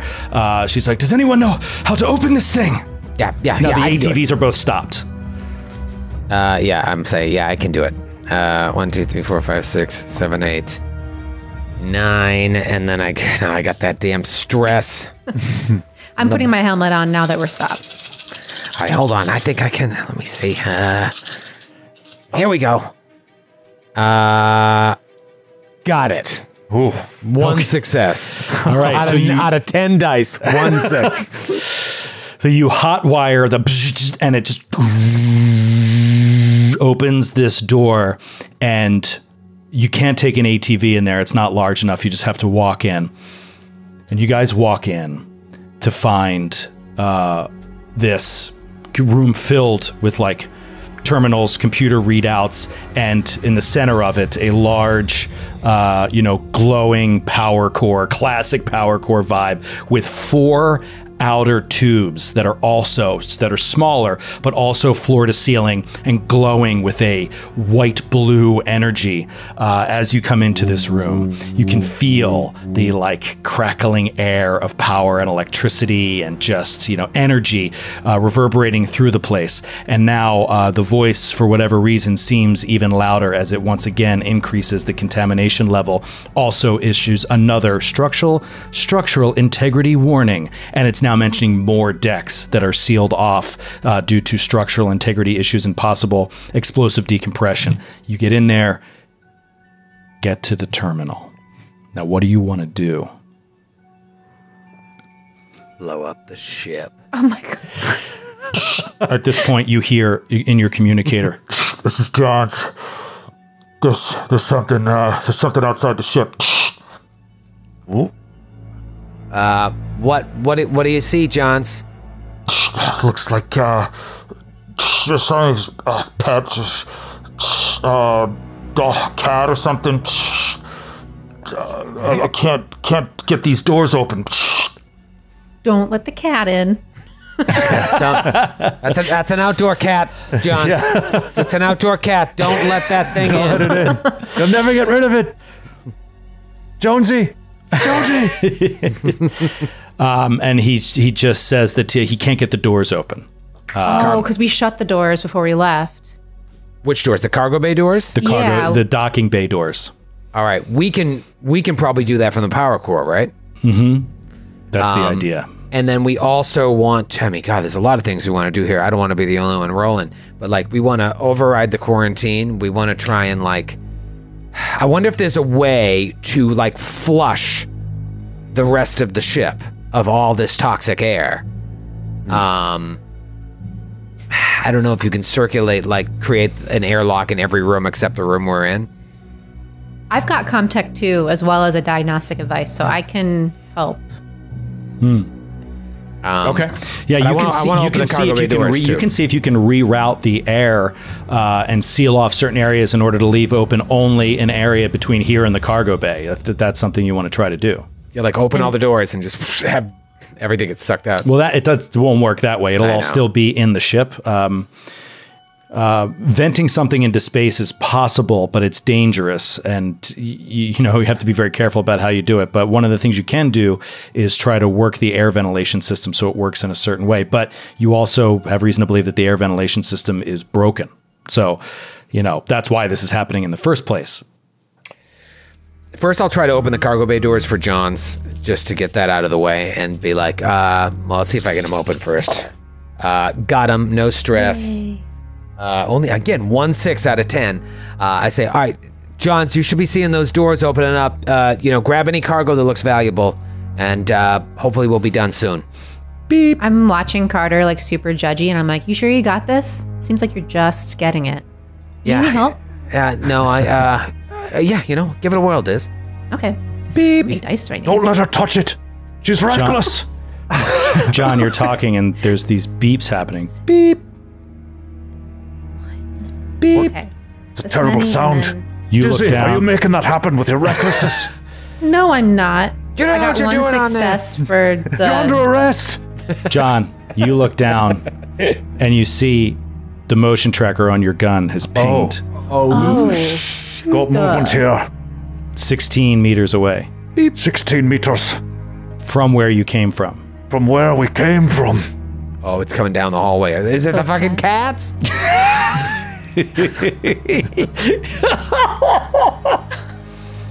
Got cat movement. I rolled one success for the Carter's idea. What was Carter's idea? It was brilliant. The ventilation. I didn't fully No, understand it. Unsuccessful. Unsuccessful. Okay. Yeah, no, you need more than one success for that. Does it look like I opened the cargo bay doors though with my success? Yes. Yeah, you hear back from Johnson. He's like, it's working. I'll pull this thing out of here. Great. And he says that he'll meet you at the cargo bay. Now, you see these motion pings coming from just where you were at the ATVs. What do you do? What is that? What's that sound? Got movement here, coming back from where the ATVs is stored. Are we done here? Can we just get back on and ride off? Does it look like we have enough space for that? Well, our ATVs are out behind the doors where this movement is coming from. So we have to open the doors and then. Carmen walks up to the terminal, and she's looking at it as well while this is going on and you have this movement. What is Hank doing right now? What's he doing? Hank is preparing the shotgun. He's looking down the barrel of it, ready to fire it off. And his Back plan, from where you came in. Yeah, he's looking at the door, and his plan is to get off one good shot and then pull out the torch for close encounters. Okay. Oh yeah, Heard that. the cutting torch, and you're done at the terminal now, Carter. You don't need anything else. I mean, I do. What do you A need? lot of things. I mean, I really want to find out. Well, I feel pretty I guess I'm not 100%, but I feel pretty confident that Johns is going to get the drugs out of there if they were holding it in cargo. If they weren't holding it in cargo, I guess I want to know for sure if it's somewhere else on the ship. There's no real way to figure that out. Yeah. You have every reason to believe it's in cargo. Yeah. Yeah, if he just takes If as it was much as hidden possible. somewhere else, it would I'm be not hard going to find a log of someone who was on the inside, or it's probably one person knew about it. That was their Just job. making a log that this is here and we moved it. Now, I get what you're saying, but you partially have reason to believe that there's massive amounts of this stuff and it's in the cargo bay. You know what I mean? I guess it would be interesting from a cinematic perspective if Carter's sitting there and Hank's got the gun on the door and everything, to just kind of look up information on Belle. But she's there. She's standing Yeah. right there. She's watching me. Yeah, like doing a she's Google she's actively at the terminal. She sees you search something, her face pops up. You look pretty handy with that gun. Do you mind helping out our friend there in case something breaks through that door? Sure, yeah, I need to get the information off of this first. And she pulls out an LD stick and sticks Larry it David into stick? a port in the computer. And she starts clacking away. She's like, I need the information for our research before I leave. And you see these sheets of information are flying by you. Go ahead and roll an observation roll. Yeah. Okay, that's 8 dice. All right. Oh, yeah. Well, good news and bad news. Uh-oh. Stunt. I got it, but I got a 1 on my stress. Oh no. All right, so roll a panic die, which is just don't roll a 6. I roll a 4. Okay, so you're holding it together. You might stress a little bit because you see with your stunt success, as this data is like flying past you. Like, she might think that you're a company stooge that doesn't know what he's looking at, but you can see that the data that she's pulling is exact testing and diagnostic data of a super drug that is specifically designed as a narcotic for sale to, you know, drastically increase the natural high that comes with slip, and that this is like an elevated form of it, and it's all chemical and technical data, but you can tell that it has nothing to do with curing anything. And she's just like head down, sweat dripping off her nose, just like pulling off of this information. Then that part of the screen goes blank, it exits, and she just pulls this stick out and puts it in her pocket. She's like, all right, I'm on it, on the door. And she turns her pulse rifle around, and just at that moment, he's beep, beep, beep, beep, beep, beep. These forms seem to be coming up and into the room, and everybody's pointed at the doorway, I assume? Yep. Nothing else. Hank is looking for a vent. Listen, sorry to interrupt. Hank is looking for any vents near the door in case they get in that way, because it's alien. You look up. And there's no vents. Okay, good. I feel much better having said that. The signals come closer and closer, about 8 meters, 7 meters. There's about 4 signals. And then they vanish off the screen. Oh my God. There's no movement. Thank God that's over. She's like, let's get on these things and get to cargo. If that's where your ship's going to be, we need to go now. The ship starts shaking again. Should we move towards our carts stealthily? Sure. Yeah, you want to roll stealth? Just in case? Yeah, we should do stealth mode. Yep. That's great. Let me see. Yeah, Carter's just watching her pocket. I haven't. Data card on there. Okay. Stealth mode, detection. All right, go ahead and roll mobility. Oh, mobility. Okay. So 5, 1 stress. No successes. Okay. Okay. Are you all stealthing out of this room to? Yeah. Okay. All right. So you're walking quietly because you know something was here, and you're moving your guns around. You don't see anything. You come out. The ATVs are sitting there.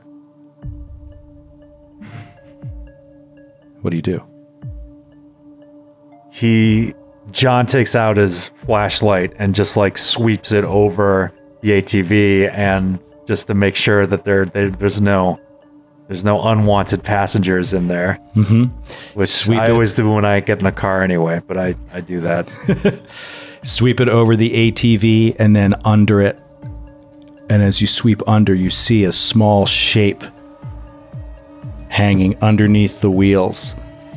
And as soon as the light hits it, it leaps out at you directly into your face. Everybody go to roll 20 immediately. This is where people start dying. Oh no. I'm not going to die from a cat. Refuse to succumb to cat death. See, when you know it's the last 30 minutes of the movie and everyone's still alive except Flynn. This is when it gets bad. All right, let's try to do this. Oh God, this is so frustrating and annoying. I might just have you guys roll if this doesn't work right. Let's see. Here we go. Let's see. Is this Got the cards? You got it? Yeah. You got it? Okay. Awesome.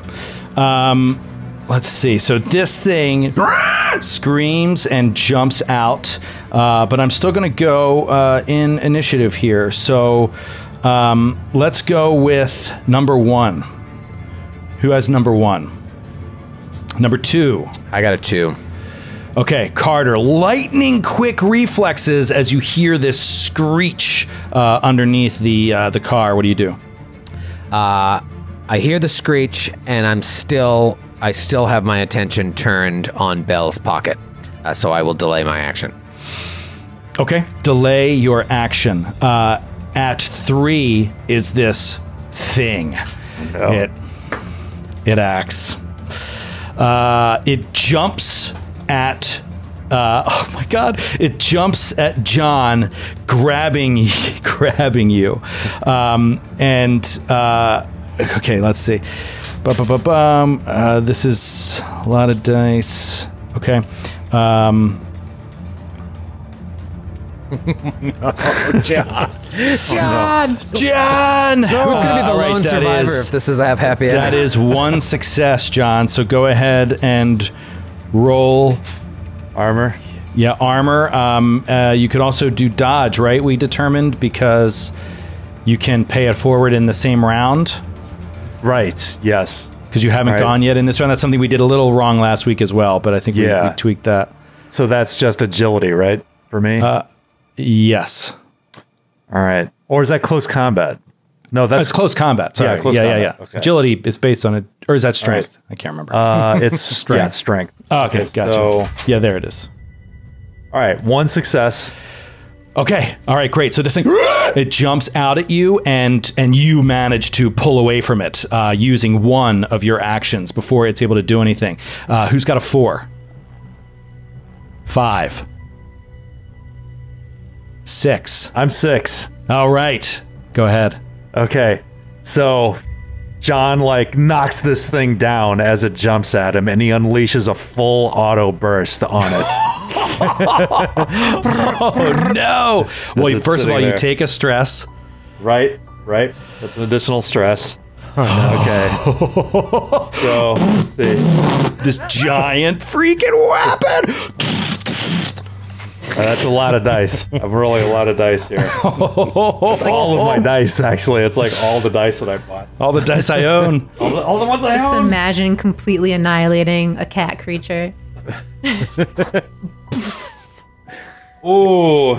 It's Ripley's cat. Okay, so that's 3 successes and a failure on the panic die. Oh dear. Okay. Okay. Awesome. So 3 successes means right. Okay. I'm going to roll. I'm gonna roll its. Are you gonna? What do you want to do to it? For the 2 additional, I'm just gonna deal additional damage. Deal additional damage. Okay. Yeah. That's good. All fails on the armor, so all 3 goes through, and it's it just has armor piercing too, so any armor rating it has would be in half anyway. So its armor rating gets halved for armor piercing. Great. So it didn't succeed anyway, and it's just like blah, blah, blah, blah, blah. Gets knocked back, and as the blood squirts out of it, it hits the side of the ATV, and it's like. Oh no! Yep.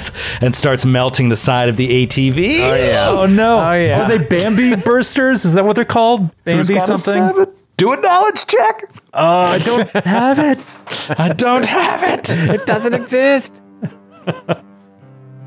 Actually, doesn't exist. I don't know. I'm sure observation is the only thing. Probably is the only thing. All right. So go ahead. I'm sorry. 7. Initiative 7 is Hank Pecos, who wants to know if he is within close range of one of these cat-like creatures. Yes, you are in close range, and there's just one of them.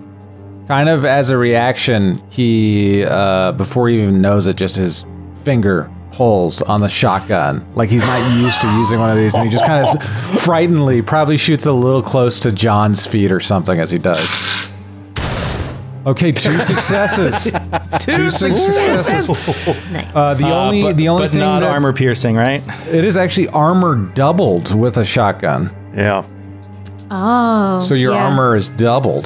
That's a thing. Really? Mechanically, as soon as I heard armor, I didn't want to use it, but of course Hank wouldn't know in this moment. And Really? Even at close range? yeah, just because it's pellets, you know. Yeah. Okay. The pellets just shatter off of this thing. It doesn't do any damage to it. By the way, because I rolled a 1 on my one of my I forgot about stress the dice, panic roll. that expended my magazine, my ammo magazine. My God. So I have That's to right. reload next round. That's right. That's right. Oh, and I meant to do supply and I have to too. do I'm sorry. Panic. I have to do panic too. I meant to do supply too. Can everybody please, on that took a gun or an incinerator or anything like that, mark it down for 4 supply rather? Sure. Just mark it down for 4 supply, and we'll have to do supply rolls now and then on armor or on ammo. All right. So you forgot about the roll, Skid, the panic roll. Yeah. I rolled a 2 on the panic roll, so then I have 2 stress, so that's a 4. Okay, so you're at 2 stress. Oh, everybody takes a stress, by the way. Forgot about that. When this thing jumped out, got shot, acid hit the car, the experience of seeing this creature causes everybody 1 stress. And go ahead, Grant, with a... Did you want to do a fast action? What's not listed in the list of actions for fast and slow actions is just dropping a weapon. Are we assuming that's totally free? I think that's just free, right? I think it is listed, and I think it's free. All right, so the shotgun is a single shot item anyway, so he's going to drop it for free, and he is going to draw out the torch as a fast action. Okay. And then it's his turn. Fires the shotgun, drops it. 8 is... Oh, me. Yes. Elliot. That's me. Yeah, so I'm gonna shoot at the one thing if it's still not down With my what? new armor-piercing pistol. Okay, your armor-piercing pistol. Go for it. So I've got 2 stress die, and then 8 for ranged combat, but -1 for my armor, so 5, 6, 7. But then +1 for my bonus. Okay, this many. And then stress. Oh no, I rolled a 1 on a stress die, and I also rolled a 6 on my regular. So I hit it, but I also hit my stress. Okay, you hit it, and I have the armor, right? Half the armor. Have the armor, doesn't block it, so you do a point of damage. Point, yep. This thing is still kicking, and you roll a panic roll. And you're at So what, 2 stress now? 2 stress, so this +2, 3, so I'm good. You're good. You're holding it together for right now in this fight, and it is the creature's turn. It has got Hank. Oh, Hank, did you... Close range. Right. Not engaged, ranged, close range. Okay.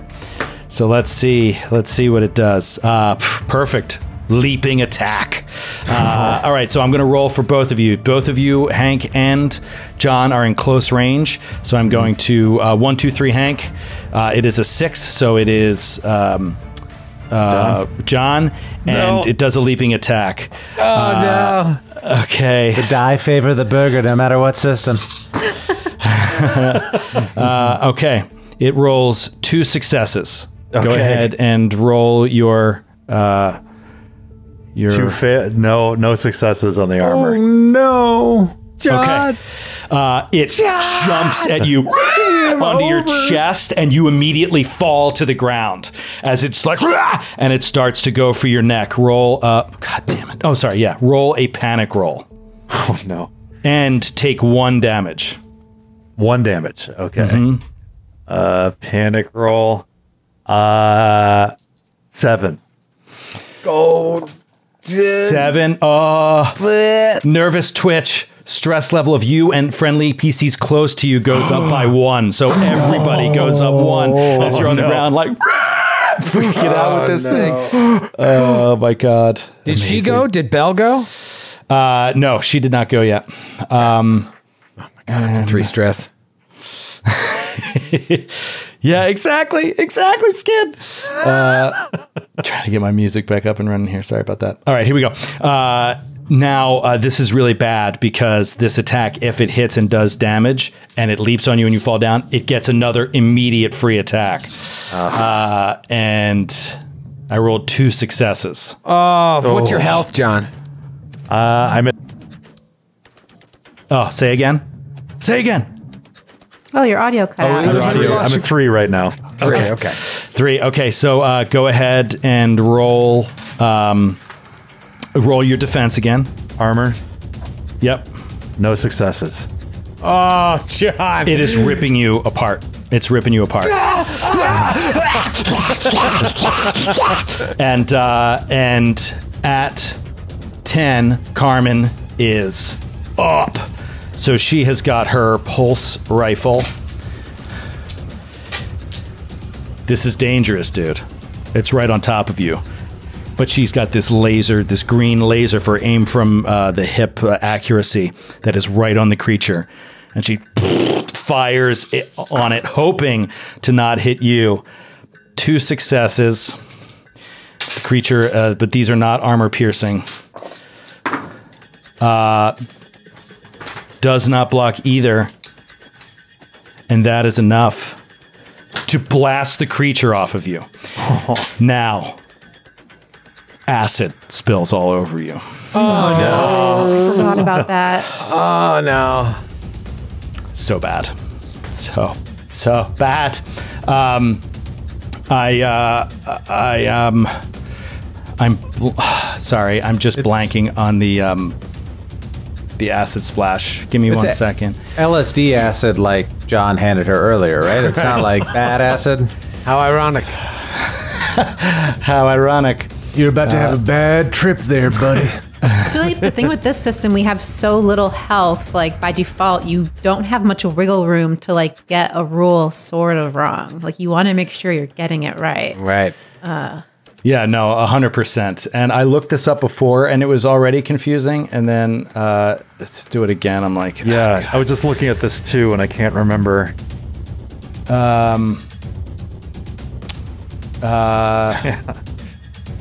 Oh man, I need a stress dice. I know. Oh my god. oh man, I will say, I read it and I lost This book it. can be kind of hard to navigate. I think Yeah, I'm the just kinda chapters dumb, have but- creative names Right, that aren't yeah, the yeah. most descriptive. I have been Yeah. relying on the glossary a lot at the back. Yeah, but I mean, you go there and you go to Acid Splash, you go to that page, and there's literally nothing about Acid Splash on the page. Every following round, the acid keeps doing damage, but at half strength. So Right. 8, 4, 2, Yeah, 1. and it's I know the base dice of it. Okay, so let's just roll it as an attack. I've got the base dice. If there are successes, your armor will roll against it. We'll see how much of your armor it's eating away, and then each round it'll go, but it'll decrease in its amount of dice. No successes. So for now, at least, your armor is holding out, and it's seeping through your armor. But that's it. It's destroyed, and for the moment, you're out of combat. But the whole thing is shaking now, and you can see like pieces of the wall are falling off, and it's like you need to get on these ATVs and get to cargo to meet John's ASAP. Same ATV arrangements. Yeah, that's what I'm going for. Oh, yeah. I'm staying right next to her. Okay, so you're staying right next to her. Everything eyes. I need is in her pocket. That's it. That's how I'm going to rise through the ranks of Amato Industries. I got to get that, by all Yep. means. Okay, boom, boom. 2 ATVs take off, going through, and it starts to get disastrous as huge chunks of the hallway's piping is just falling down in your way. Go ahead and give me, Elliot, a very important piloting roll. 'Cause these piloting rolls are going to start doing damage to you if they fail. 3. I've got 3 stress. Carmen, Stress is fine. success, 1 success. No successes though. How many die are you rolling? I'm rolling like 8 dice. 8 dice, no Plus- successes. Plus and my 3 who's stress. with you? Hank's with Hank. me. Just Hank, right? Okay. Yeah. 1, 2, 3, you. 4, 5, 6, Hank. Of course it's you. Of course it's you, Elliot. So this thing falls. You go to swipe out of the way, and your arm is just sticking out, and it bashes over your elbow that comes out of the car, and you take 1 damage that you can roll to defend against.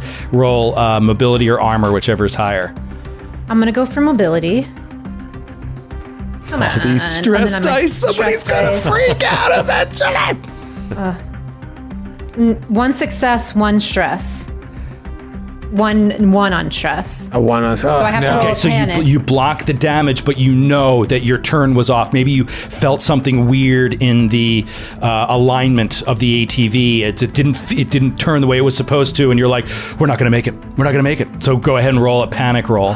So 3 What are you at, plus 3? this. Okay, so 4, so I'm good. Wait, your stress should be at least 3. My stress is at rolled a 3, 1, but I right? rolled a 1. Oh, sorry. I thought you rolled a 4. Got it. All right. So you guys are continuing through. Carmen succeeded. So you're fine. Anybody doing anything at this moment, or are you just holding on? Holding on. Holding on. Carmen is leading the way and leading you toward the cargo bay. Eventually, you make your way there, and you're able to pull up, screech to a halt, and I need everybody. I forgot about this, but not enough time has passed, so it's really not that big of a deal. I need everybody to roll an air supply roll. I had forgotten that because you all put helmets on. So, but not a ton of time has passed. So everybody, go ahead and roll air supply. And how does that work again? You just roll a 4, I believe it is, and then for every 1 you roll, you decrease your supply. So You roll how many ever die you have air supply left. Okay. Reduced Right. by as many 1s as you get. Okay. Solid. Got Nothing. 1. 1-1. So Elliot, move your supply Just of a air heavy down 1. breazer. Yeah, seriously, this is big. This is canon. time too, I think, right? Yeah. This is canon. Yeah. Okay. Yeah, there it is. That's why I'm so dizzy all the time. Exactly. She's always hyperventilating. That's why she's so dizzy. Oh, sorry. Need to do Get a paper bag. an acid damage roll. No successes. 1 more with 1 die only. Ooh. 5, not a 6. So you're good. And so the acid eventually ate through all this armor, but now you have the gap in your armor, but it never touched your skin. You have 1 health left. Is that correct? Me? Yeah. I have 2. 2 left. Everybody Yeah. else is good, or full, at least at the moment. As you, what's that? I took 1 Oh, you damage took 1 last on week. the crash. That's right. As you get into the cargo bay, you run in there, and you see these bodies all over the floor. Hold on, let me adjust this this music. You walk in there, bodies on the floor, and it's oddly quiet. All right. Got my motion sensor on my gun. Standing still. Picking up any beeps? None yet. It's too quiet.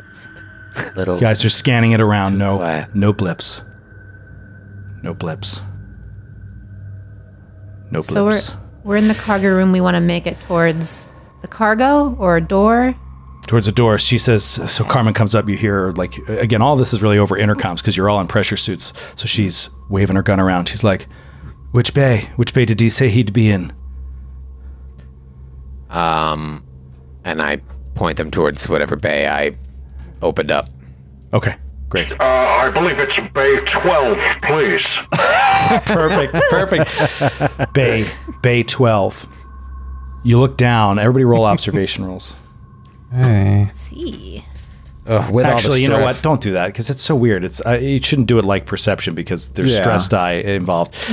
So those of you with 6 die or higher in observation are closely looking as you walk by these bodies, and you see that some of them are wearing armor, and there is an insignia on the armor. It is a blue diamond that has like a cut in it. There's just like a little slash in the top of it. It's like an artistic cut in the top right of this blue diamond, and you see that it's on multiple of these bodies. The bodies are face down, and there's a stench in the room as you feel like environmental controls were down for some time, but as they've come back up, these bodies have resumed decomposing, and it's just a gruesome scene. You see these large stacks of crates. The crates are maybe half the size of a rail car crate, so pretty damn big for you to like carry, but not so hard for a class 2 loader, for example. and they're pretty much floor to ceiling. Like they are. They don't go all the way to the ceiling, but they're they're really tall and loaded up with these crates. You said bay 12, right? Yeah. Yep. Okay, so when you say that, Carmen starts making her way over to 12, and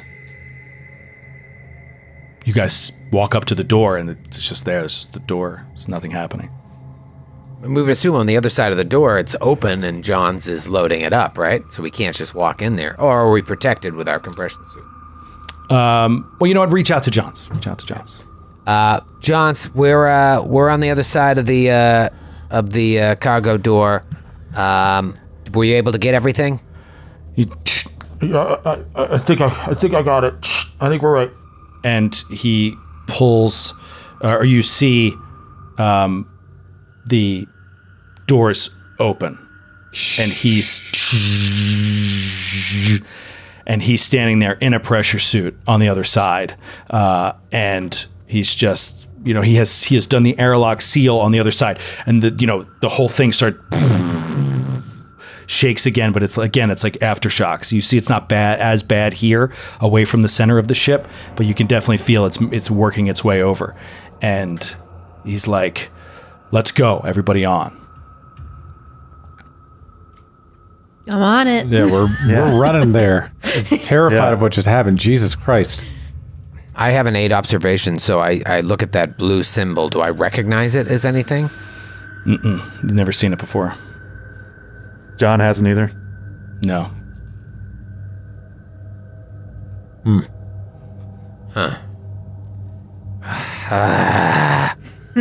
Yeah. He just walks back into the ship, and Carmen is following, introduces herself, is following him back. The ramp is down. He's walking up the ramp. I'm walking towards there to get on the ship. I don't think Elliot cares or doesn't care about the cargo. So. Yeah, I think John definitely, I don't know, like this whatever's happening here with this toxin that's been unleashed, this is now his number one priority. I don't think he really cares about the drugs anymore, at least as far as, so I think he just wants to destroy or contain whatever's happening here. So, I mean, yeah. And if there is a cargo loader in this cargo bay, and there is more that needs to be loaded on the ship in order for us to meet our goals, Hank would pilot that, but I don't know if that's there or not. Mm-hmm. Yeah. You want to load some stuff onto the ship? Yeah. As long as there's machinery there to help me do it. John's is like, Yeah. Let's get some of it on here. We don't have a lot of time, but let's make it look good. Come on, get a few of these crates on here. Yeah, and Hank gets up into the loader, steps one foot in, ka-ching, steps the other foot in, ka-ching, gets the arms up. You see the yellow hazard light go off on the top. Ka-ching, ka-ching. Where do you want it? And then gets it in the cargo bay. okay, you are walking into the cargo bay and pull one of these things off the rack, and sure enough, all of you with motion sensors start to pick up a signal. Yeah. Well, they got too greedy. Should've just got on the ship. yeah. Let Hank know there's movement out there. Connolly just reloads the smart gun, and if he was helping load anything, he drops it and swings the gun over towards where the motion's coming from. Okay, what do you got? The captain is saying over the intercom.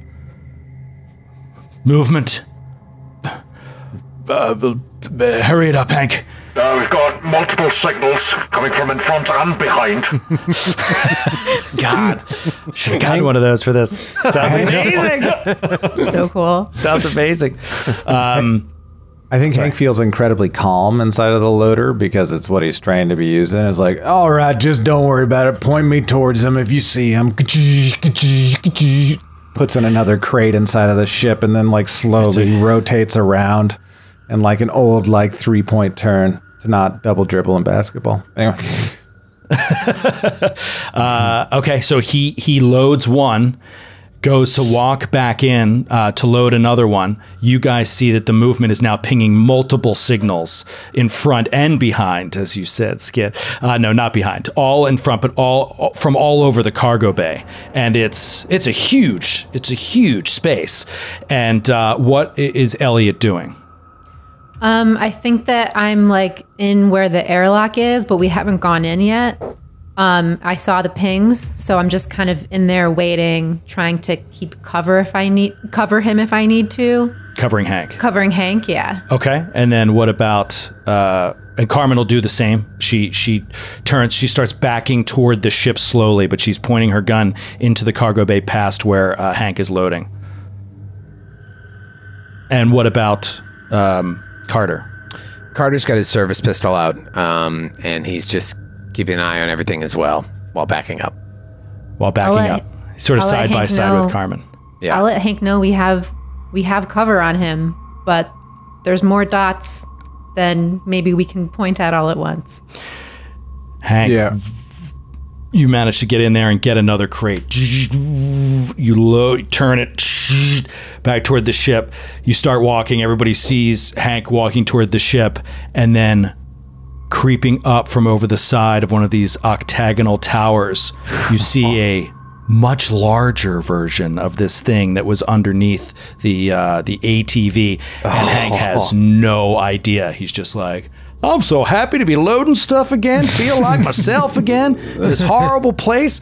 And this thing comes creeping out over the edge, long head, sort of a purplish color, crazy long fingers as it reaches around the edge of this thing, and it's about maybe 5-6 meters higher than the class 2 loader, as it's like looking around the side, and you see not just that, but a whole lot more bleeps on the signal.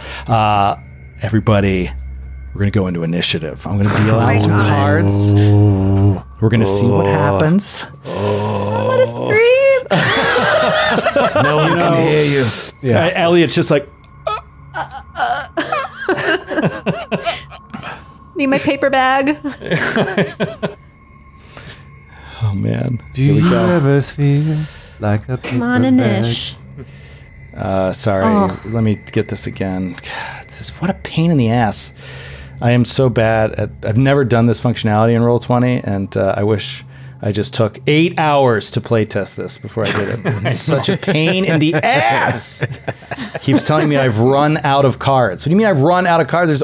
There are cards. You ran out of cards, Joe. You ran out of cards. You played all your cards.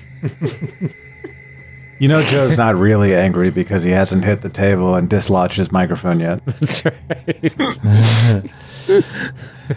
Yeah, I honestly don't know what's wrong with this thing. One more try. D10. Oh, I guess we could add the same. And there it now is. I see it. Now Oh, it yeah. works, obviously. Okay, we're good.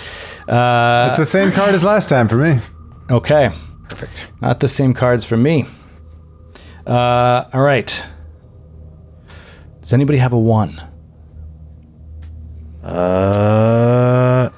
Nope. No. Oh, that's right. I have a 1. Oh, great. Oh, no.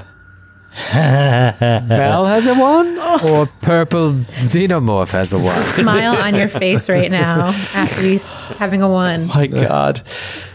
This thing creeps around the edge, around the outside, over it, and before any of you are able to jump and act or say anything, maybe frozen in horror for a split second, you just... and it just leaps from this stack and lands on top of the loader. It's just like... on top of the loader, and it's going to take its tail and just stab it into the side of the loader, into where Hank is. Okay, so let me get these dice numbers right. Hammering Hank. There we go. Oh, poor Hank. Man, Joe O'Brien rolls rocks when he's jamming this. 2 successes. Oh, no. with a razor sharp tail comes in, and it is armor piercing. Okay, so that halves my armor? Halves your armor. So I had an odd number of armor with this loader of 3. So does that give me 1 or 2? Take 2. Okay. I feel like I read once that the rounds up, but I could be wrong. But just take 2. You'll need it. Yep. And so do I roll that plus my stress? To see if I you block? always roll your stress. I don't for armor. I don't think for an armor check you do it. It's just for skill chechecks. Okay, here's 2 here. And can I block as well on this or no? You can block. Let's see. Yeah, because you haven't used your actions yet. But you would forfeit your actions when it comes to your turn. Well, my fast action, I would forfeit. No successes on the armor. And then I will get a close combat roll to block. 7, 8, 10. Okay, here comes a 13d6 roll. Wow. 1, 2, 2 successes and nothing on the 13d6 for your armor piercing armor? Well, I rolled the armor already. I failed that. I was rolling the block roll, which is a close combat roll, is it not? Gotcha. Okay, yes, I forgot. So that is, I get a +3 to close combat while I'm in the P5000 loader, baby. Nice. Okay, brilliant. So that is 2 successes and no failures on the stress die. Okay. You still take 1 point of stress from this creature you can't see. This unknown weight has just landed on the top, and you can see it all over you. And then this razor sharp tail is like strink into the thing, and you manage to block it out of the way with one of the arms of the loader. It's just like knocks the tail out of the way, and it's turn again because I have 1 and 2.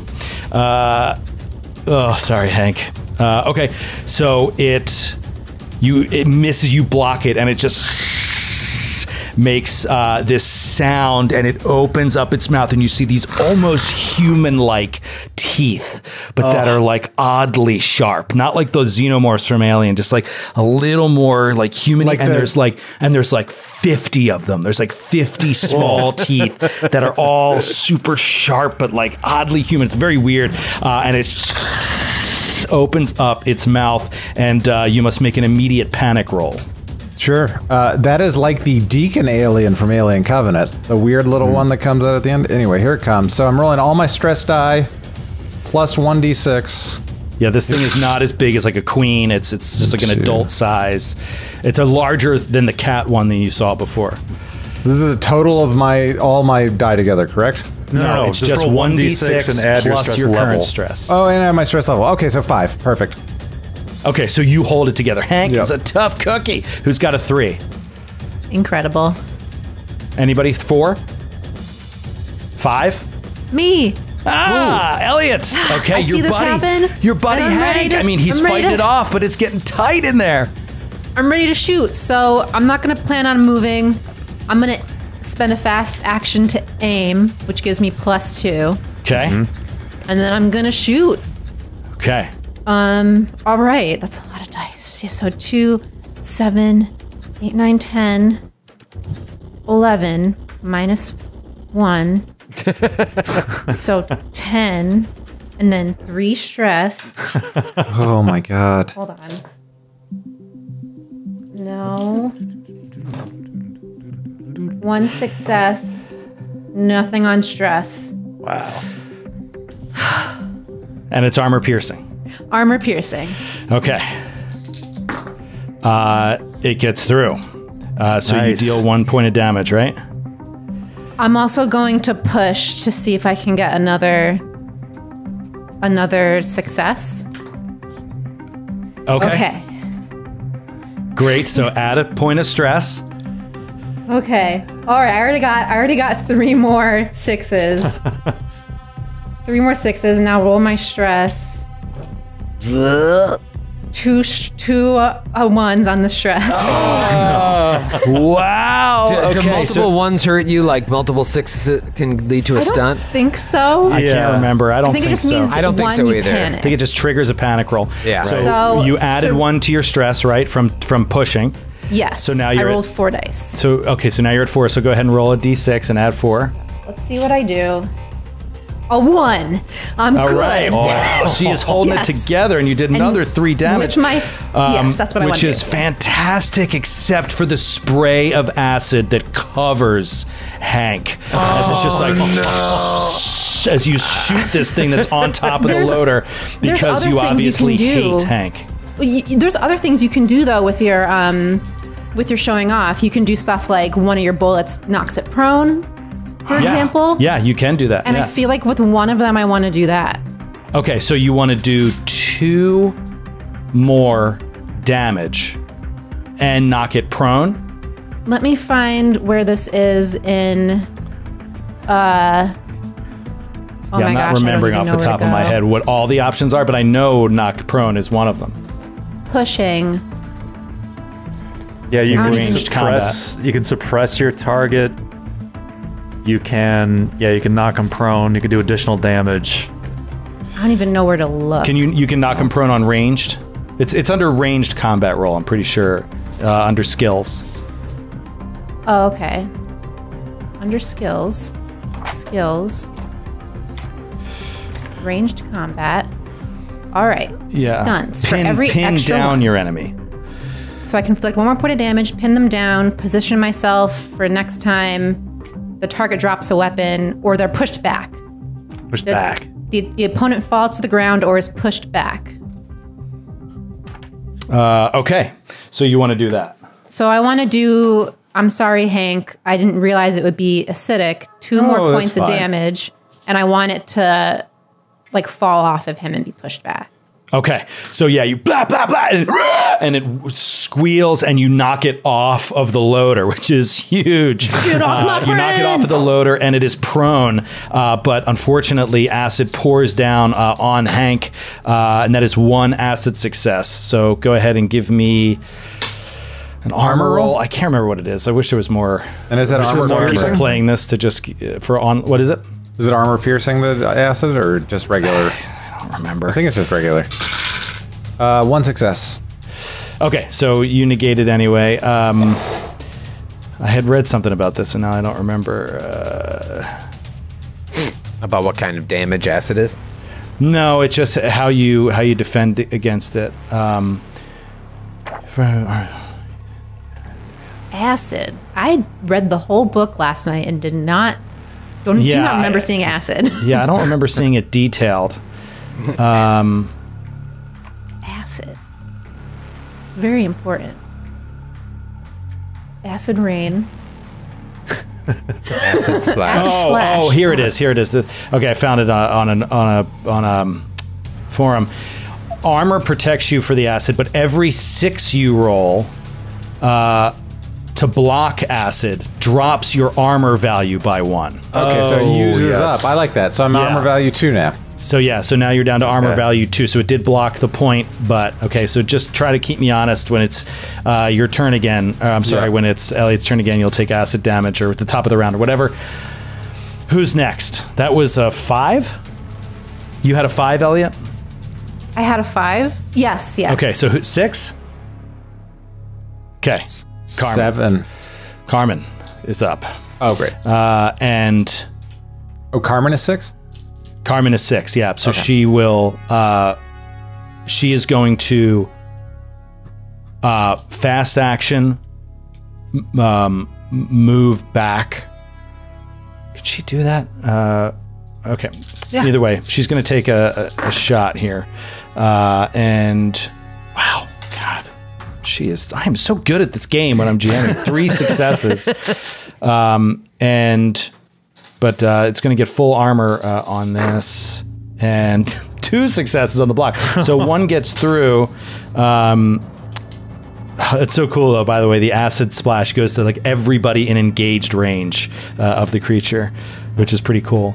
But I'm going to double check, but I think Carmen is working her way back to the ship. Like, she is going backwards, and she, basically says to everybody, like, let's go, let's go, let's go.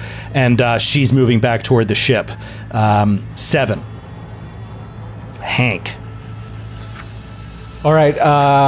When the creature got knocked off of me, is it still within engage range? Is it still close to me to where I could swing at it? Yes, it's on the ground right behind you. All right, then here comes 14d6 worth of Hank's fury down on this guy. Let's hope and pray that this does not result in a bit of a panic roll. Here it comes.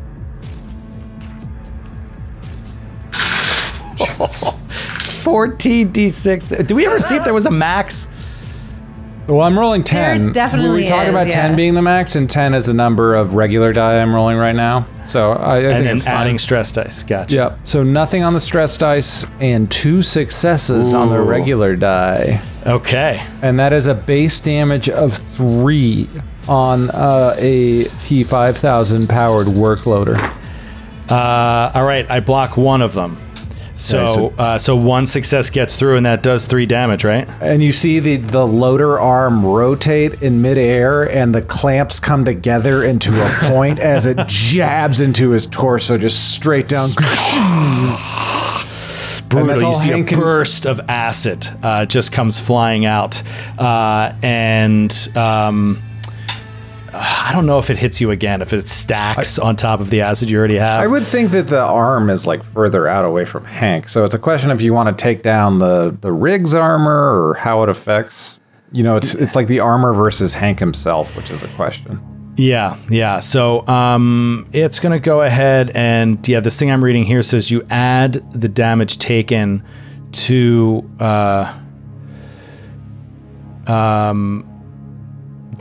the base splash damage. So like the more damage it takes, the more acid there is. So I'm gonna do another acid roll, which is increased greatly because of how much damage you just did to it with this thing. But you can tell this thing is near death. So adding the 3 damage that got through to the base acid damage dice, 1 success. So go ahead and roll your armor, which is now only 2 instead of 3. So let's see. Hey, boy. Come on, baby. Double 4 zonies. Okay, so gets through. Your armor doesn't go down, but you take 1 point of damage. What is your health at?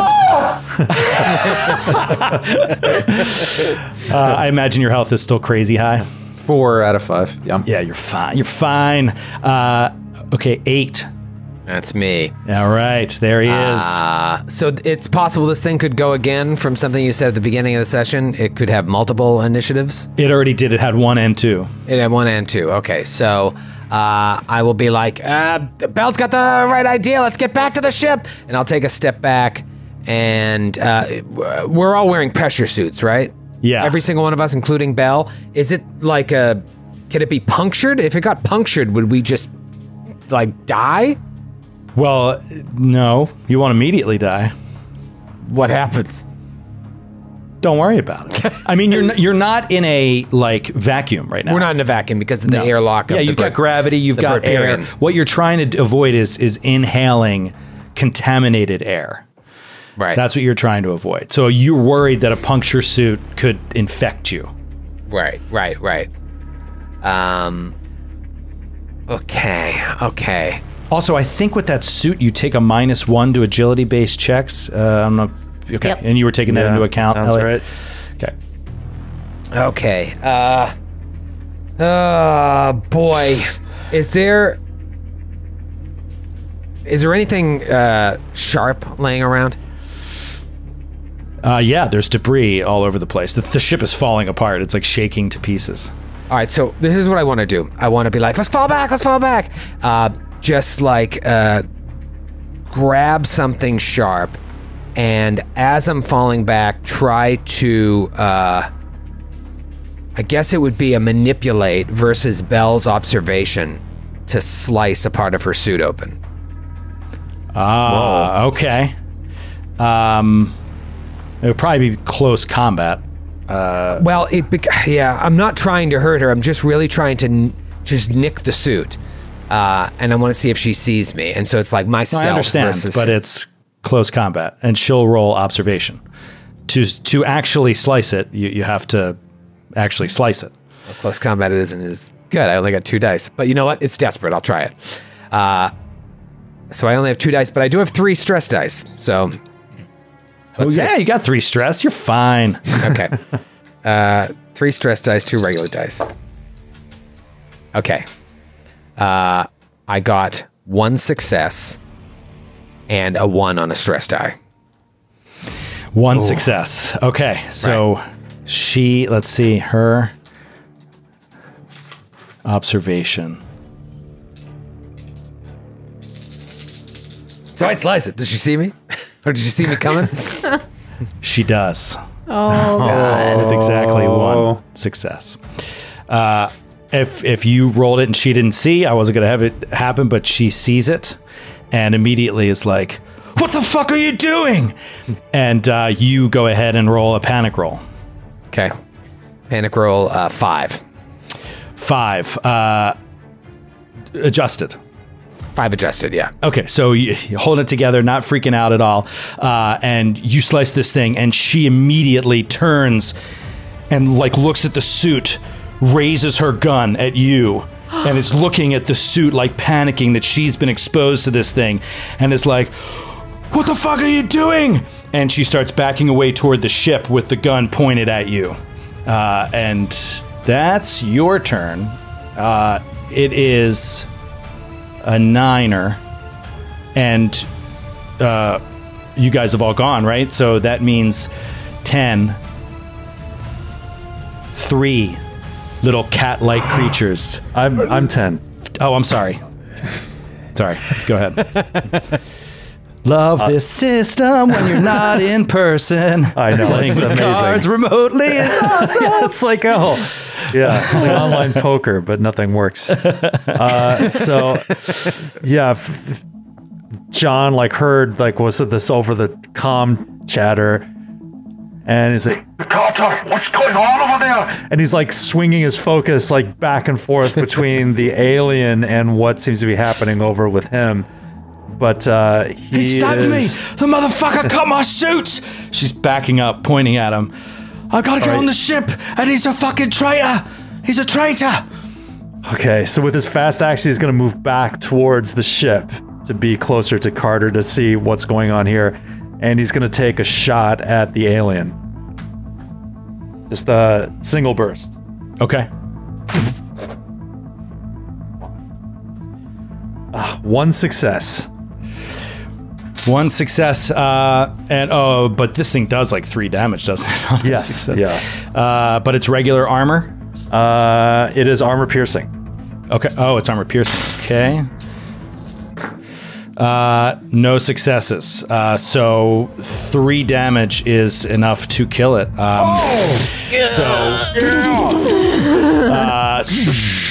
Splatters.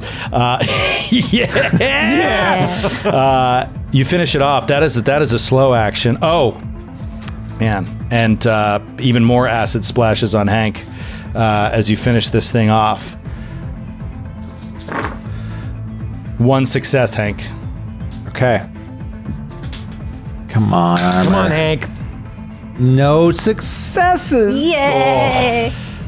So it gets through. It's 1 more point of damage. Oh, no successes. No successes. So Oh, 1 more boo. point of damage. I said Elliot, yay. I feel betrayed. I'm sorry. I'm hyperventilating. I don't know what's happening. All right. Do you have another action there, Skid? I used the fast action to get closer to the ship, and then I shot. Gotcha. Okay. So that's where you see. We'll just put these things right in initiative with everything else that I have going on here. And you see 3 cat-like creatures come swarming around the outside. These juvenile versions of that bigger thing that you saw jump on top of Grant's loader, and they're double moving towards you guys, but they're still probably a full move away. They're just a little too far away at this point, covering open ground on all fours. That's one. Also, you see another large creature come from another stack, and it starts on bipedal, like running toward you. Same size as the one that was fighting Hank. It is in close range, not engaged range with Hank, but it had to travel to get there, so it's not quite there yet. And it is Elliot's turn. Oh no, it's my turn? Oh no. I mean, let's see. What range from where I am? I didn't move back like everyone else did. I'm still like in the airlock area. What range is the big one from me? Is it medium?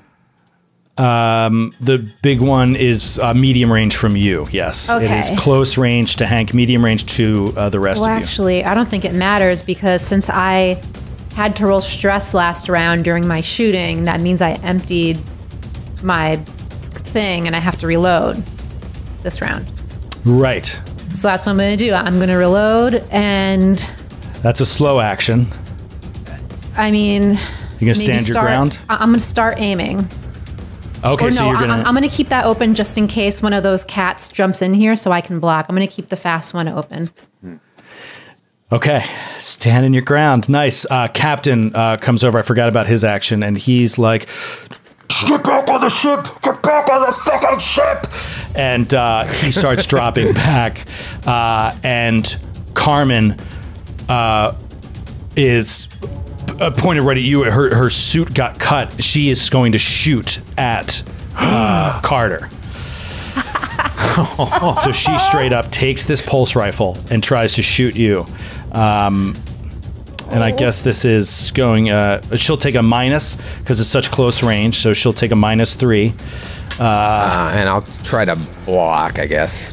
You can only do that in close combat. Oh, okay. This is a ranged attack. All right, so it's just against fire. I rolled 4d6 and rolled 2 successes. Oh. I mean, if I could ever roll like this as a player. 4d6, 2 successes. So what do I do? Roll my armor